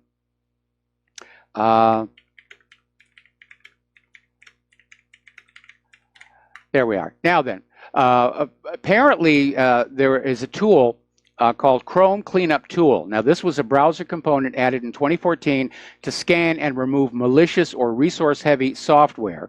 It was originally an optional add-on for Chrome and was made available to let users get rid of malware and bloatware they may have unintentionally installed. But in October of last year,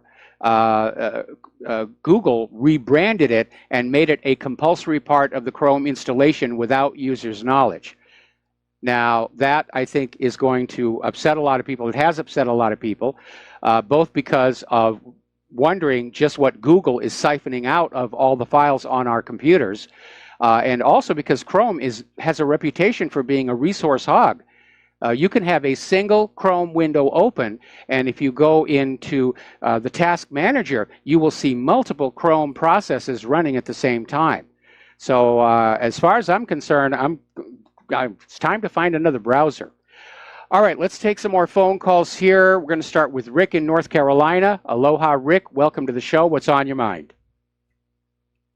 Yeah, Mike, are you familiar with the Alamos Park, Texas rally this weekend, Saturday? No, I'm not. With the open carry, the First Amendment, where the town is shutting down the whole town and threatening violence against the people trying to do open carry and First Amendment audits. Well, it does. Yeah, it's a crackdown. We were talking just yesterday about this anti-gun person who was out there saying, if we have to murder half the population of the U.S. to get the guns, it's time to do it. And it's rather stunning when you realize they think we, the law-abiding gun owners, are the violent ones. And yet all the talk about violence and killing is coming from the anti-gunners. Yeah, that's right. And one more thing, could they possibly be building the wall to keep us in? It could very well be, but I think as they flood the country with more illegal immigrants, it does seem like they want the white males to leave. That's all I have, Mike. All right, thanks an awful lot, and we're going to start with Kevin in West Virginia. Kevin, I'm probably going to have to take you through the commercial break, but what's on your mind? What's on my mind? Hey, Mr. Mike. What's on my mind is what you were talking about earlier with Governor Justice and the food stamp thing. Yeah. Could you flesh that out a little bit more for me? I'm a little confused. Basically, he's just signed a law that says if you are receiving food stamps, you are obligated to work for them, some form of community service, and to basically compensate the state for the money that you're getting in your food stamp program. I've heard suggestions for the same be applied to any form of welfare. And as I said, it's probably going to thin out the welfare food stamp rolls of those people who are on food stamps and welfare just because they don't want to work. But at the same time, we have to be careful that people who are on food stamps who are unable to work do not get unfairly penalized. Sure, I totally understand. And I'm wondering, is this going to be selective, or how selective of employers this would be? Because I'm wondering, you're going to work somewhere, are you going to get a wage, or are they just paying you flat out in food stamps. That's what I think it's I think it's community service in exchange for the food stamps because, again, there are people who are working for wages and salaries who still do need the food stamps. So I think it's more of a community service thing. Anyway, Kevin, we got to take another break for commercials, and we'll be back with more news and phone calls after these few words.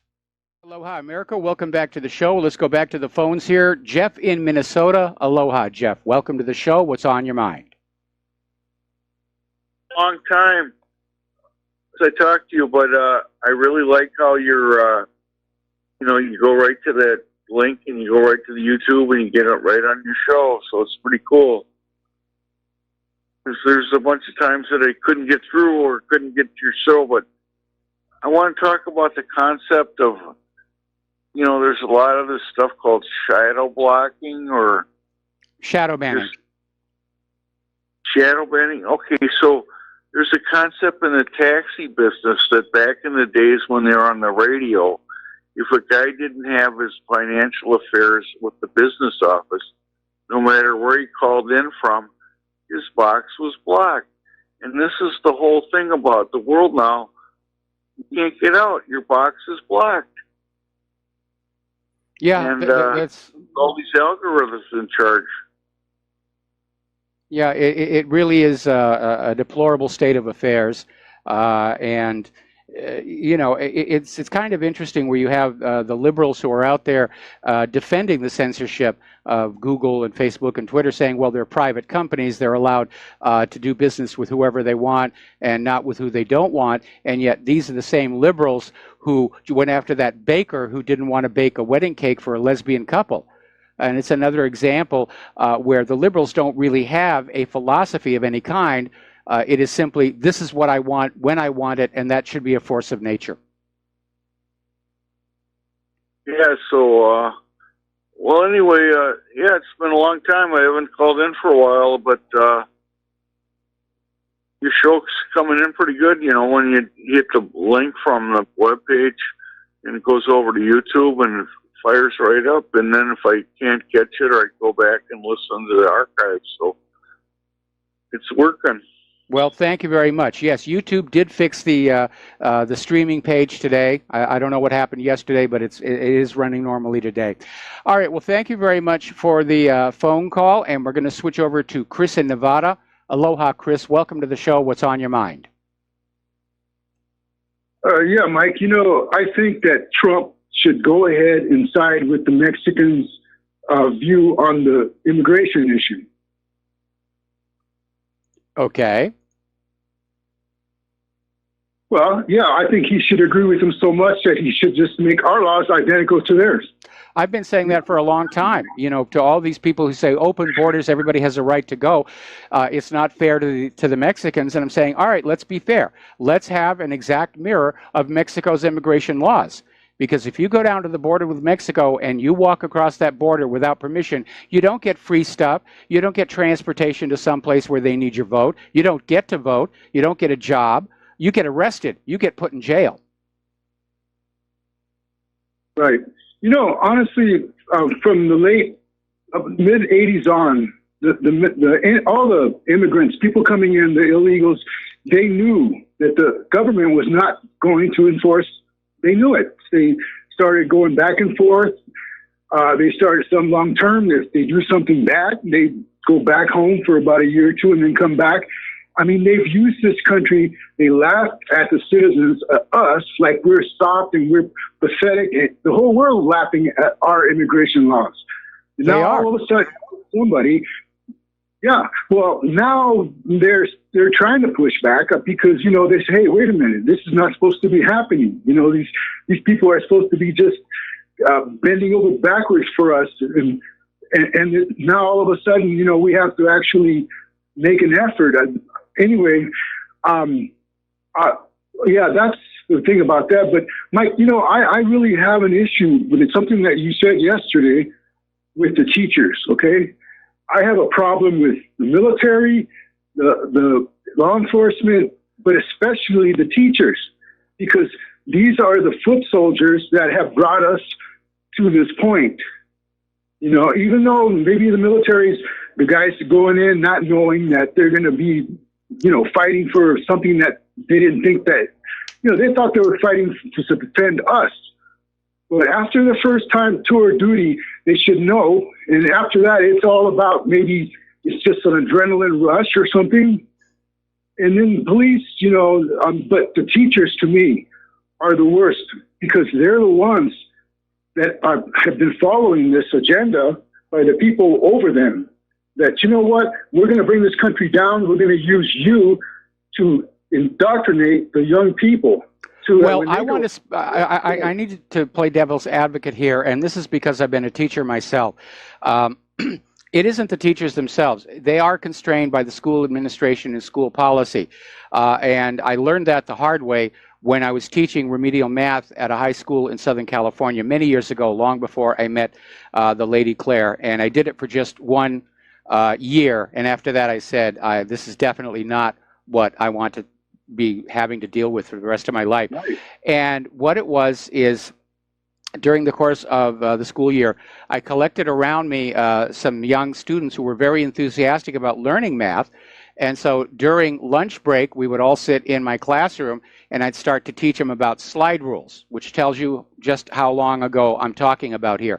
And I got hauled on the carpet because apparently the parents of one of the remedial kids, who was remedial because they weren't interested in math, was demanding that I teach her kid slide rule. And I was saying, sure, if he's interested in learning, but he doesn't know the basics.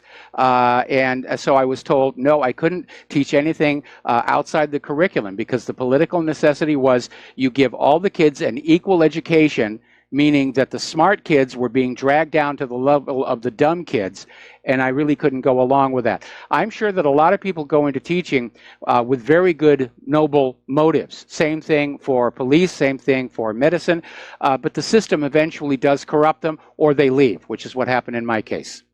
Right, or they leave. But if you're there for 20 years, most of these teachers are progressive at heart, and in their minds, they're molding our children into the kind of citizen they think they should be. And it's not, and if you're there long term, you want to do that. So in their mind, they don't know the big picture.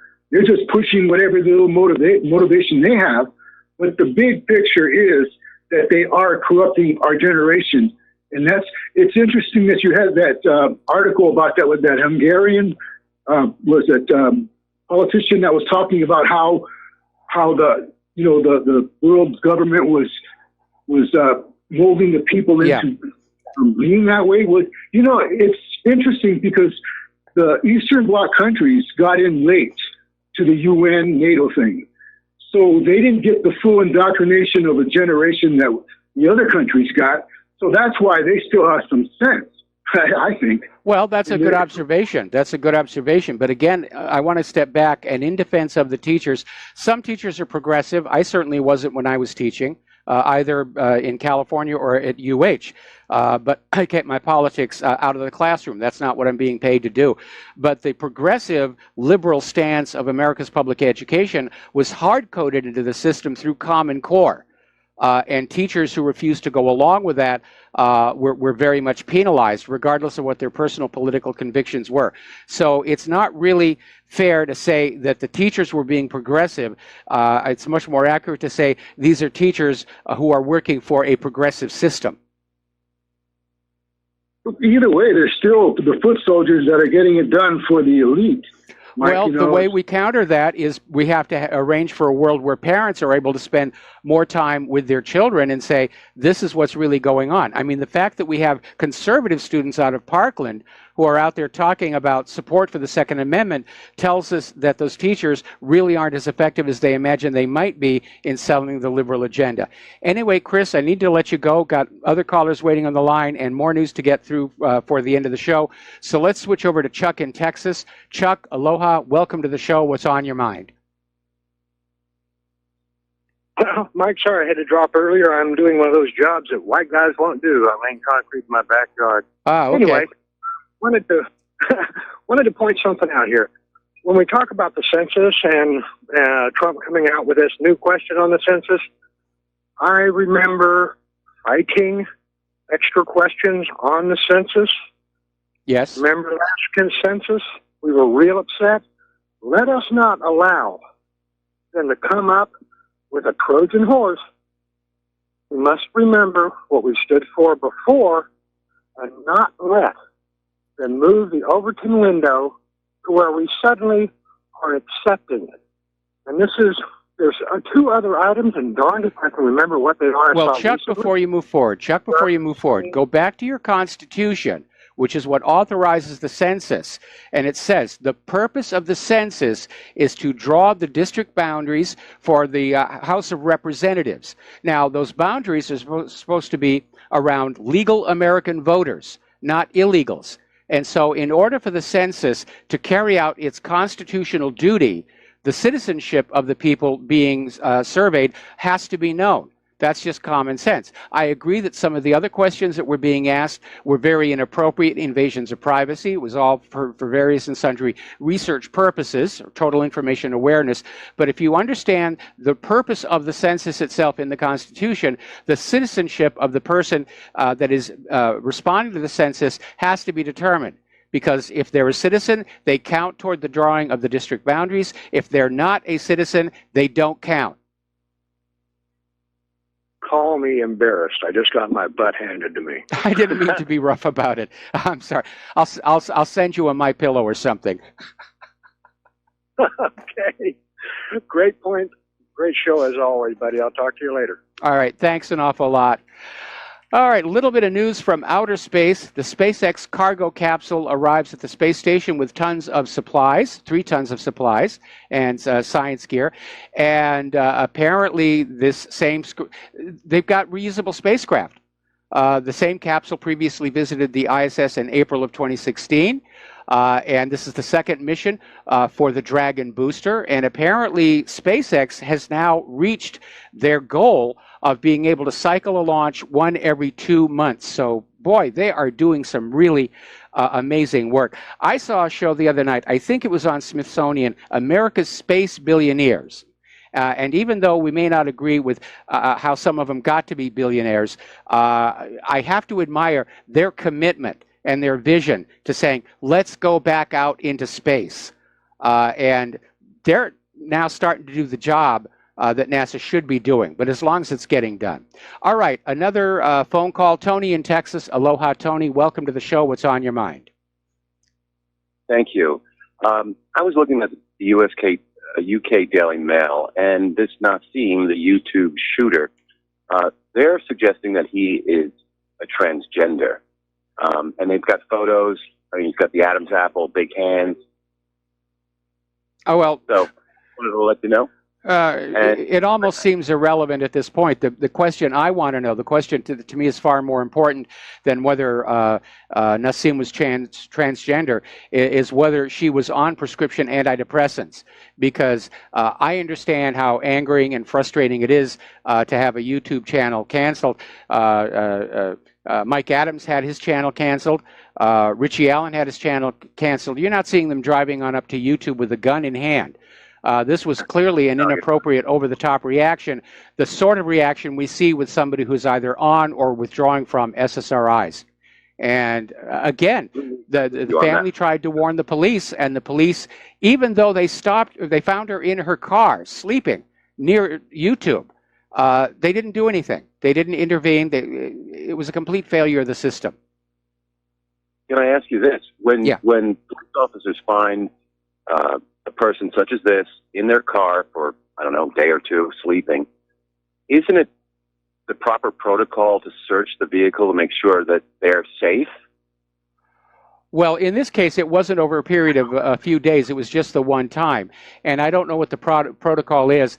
I had it happen to me once. Many years ago, I went up to Oregon to buy a car and then drive it back down to Los Angeles. And along the way, because I didn't have money for a motel, I pulled off onto a little side dirt road to get some sleep because I didn't think I was driving safely. And I got, woken up by the cops, and they said, "What are you doing here?" And I said, "Well, I'm driving from Oregon to Los Angeles, and I got tired. I didn't think I was driving safely, and so I'm getting some sleep." And they said, "Okay, that's fine." And that was the end of it. Okay. I get it. Okay. Well, thank you for your time. Great show. All right. And we'll talk. All right. Thanks an awful lot. We're going to let you go. All right. So now we're at the time in the show where we talk about human-caused global warming. Insert ominous music here. Actually, it should be a drum roll. Snow canceled the Yankees home opener. And this is supposed to be spring where we are. And, of course, nothing says spring like baseball opening day. Apparently in southern Connecticut, they had a lot of traffic snarls from snow there. Right now, experts are saying that the North Atlantic icebergs are expected to last until late June. Icebergs in the shipping lanes. The Arctic is still at minus 30 degrees centigrade. Remember, they were saying that global warming is why the Arctic was warming and sending its cold air down here, and that's why we're having the hard winter. Wrong again. Nearly a third of Canadians do not believe that humans and industry mostly cause climate change. So the brainwashing is beginning to fade away. Climate is dominated by that glowing ball of fusing hydrogen up in the sky, which varies in energy output, and right now it's a little bit in decline, and the changing shape and orientation of Earth's orbit. That's it. The impacts of industry and humans are microscopic in comparison. But Al Gore couldn't get you to pay a sun tax or a cloud tax or an Earth orbit tax. So they demonized carbon dioxide, blamed it on humans, and decided to make a fortune off of it. And Al Gore did quite well. He ended that 2000 campaign in Florida nearly broke. And while he didn't become Earth's first carbon billionaire, he is quite wealthy now. And he bought himself a very lovely house on the beach in Southern California. So much for the rising ocean problem. Now, as you know, people are still very concerned over GMO and gene splicing. And the GMO companies are trying to get around that now by employing the CRISPR technology, where they're going on in and instead of just splicing genes together from multiple life forms, they're just editing the DNA. And they're trying to present it as being no different than the DNA you would get from natural hybridization techniques. And if you believe that one, I have some of Saddam's nuclear weapons to sell you. We'll be right back after these commercials. And aloha, America. Welcome back to our show, last segment of our program today. Now, following the U.S. Invasion of Afghanistan, the poppies were blooming and very inexpensive heroin started flowing out of Afghanistan and into the United States of America. And not too surprisingly, all these years later, everybody's talking about this opioid crisis. And we're talking about legal opioids, not the stuff that you're buying off the street corner, which is another problem in and of itself. Recent Harvard University analysis found that doctors who prescribe opioids are being paid huge sums of money from the manufacturers. And the research discovered that, that in 2014 and 2015, thousands of doctors were paid over $25,000 each from opioid manufacturers. And the more they prescribed, the more they would get paid. And for the doctors who were just writing opioids for everything, they were just raking in the money like crazy. And so while we may be talking about the opioid crisis, it was the pharmaceutical industry with a complicit government that fueled that crisis. Now, there's another story, this is out of The Guardian, showing that in states where medical marijuana is legal, opioid prescriptions are lower because people will self-medicate with cannabis and then they won't go to the doctor and say, I need something for the pain. And that may be the reason that Jeff Sessions is trying to basically recriminalize marijuana. It's stealing profits away from the pharmaceutical industries. And right now the pharmaceutical industries are on the warpath against kratom, which is another natural product that can be used to alleviate pain. And they want that to go away. They don't want you to have any choice but to buy what they are selling you. Now, you've seen these little DNA testing kits, 23andMe and Ancestry.com. Little bit of a whoopsie here. Lady named Kelly Rowlett sent in her DNA to Ancestry.com's DNA test, and when she read the report, she assumed there was some kind of a mistake because it showed that her father was not really her father. And she was not adopted. And so she talked to her parents and said what was going on. And it turned out that 36 years ago, her parents were having trouble conceiving, and they went to see a fertility expert, MD, who, as it turns out, fertilized the mother with his own sperm instead of the husband. And this is not the first time we've heard of this happening. But what a terrible way to find out. A little bit of a whoopsie there. And apparently there's going to be a lawsuit as a result there. It's amazing here. A lot of people still talking about microplastics. It's now estimated that we swallow 114 microplastics with every meal. These are little nano-sized bits of plastic that are just gotten into the food through the packaging machine, processing machine. Nobody knows what harm it has, if it leaves the body, or if there's a long-term exposure problem. So we got to be really, really careful about that kind of stuff. All right, we're coming up here on the end of the show, and thank you for holding back on the phone calls because I really needed to sort of clear off the talking points. We'll start fresh again tomorrow. So again, if you can donate to RBN or if you can donate to whatreallyhappened.com, we really do need it. We're running right on the edge here. Nobody's getting rich in this business. We're doing it because we respect the Republic. We want to restore the Republic. We respect you, the American people. We think you're capable of thinking for yourself and deciding for yourself what is best for this country and the American people. And we need to reclaim our rights as American citizens. So there's the music. Stay tuned for John Stedmiller. I'm sure he's got a lot of stuff to share with you, and we'll be back tomorrow. Aloha, America.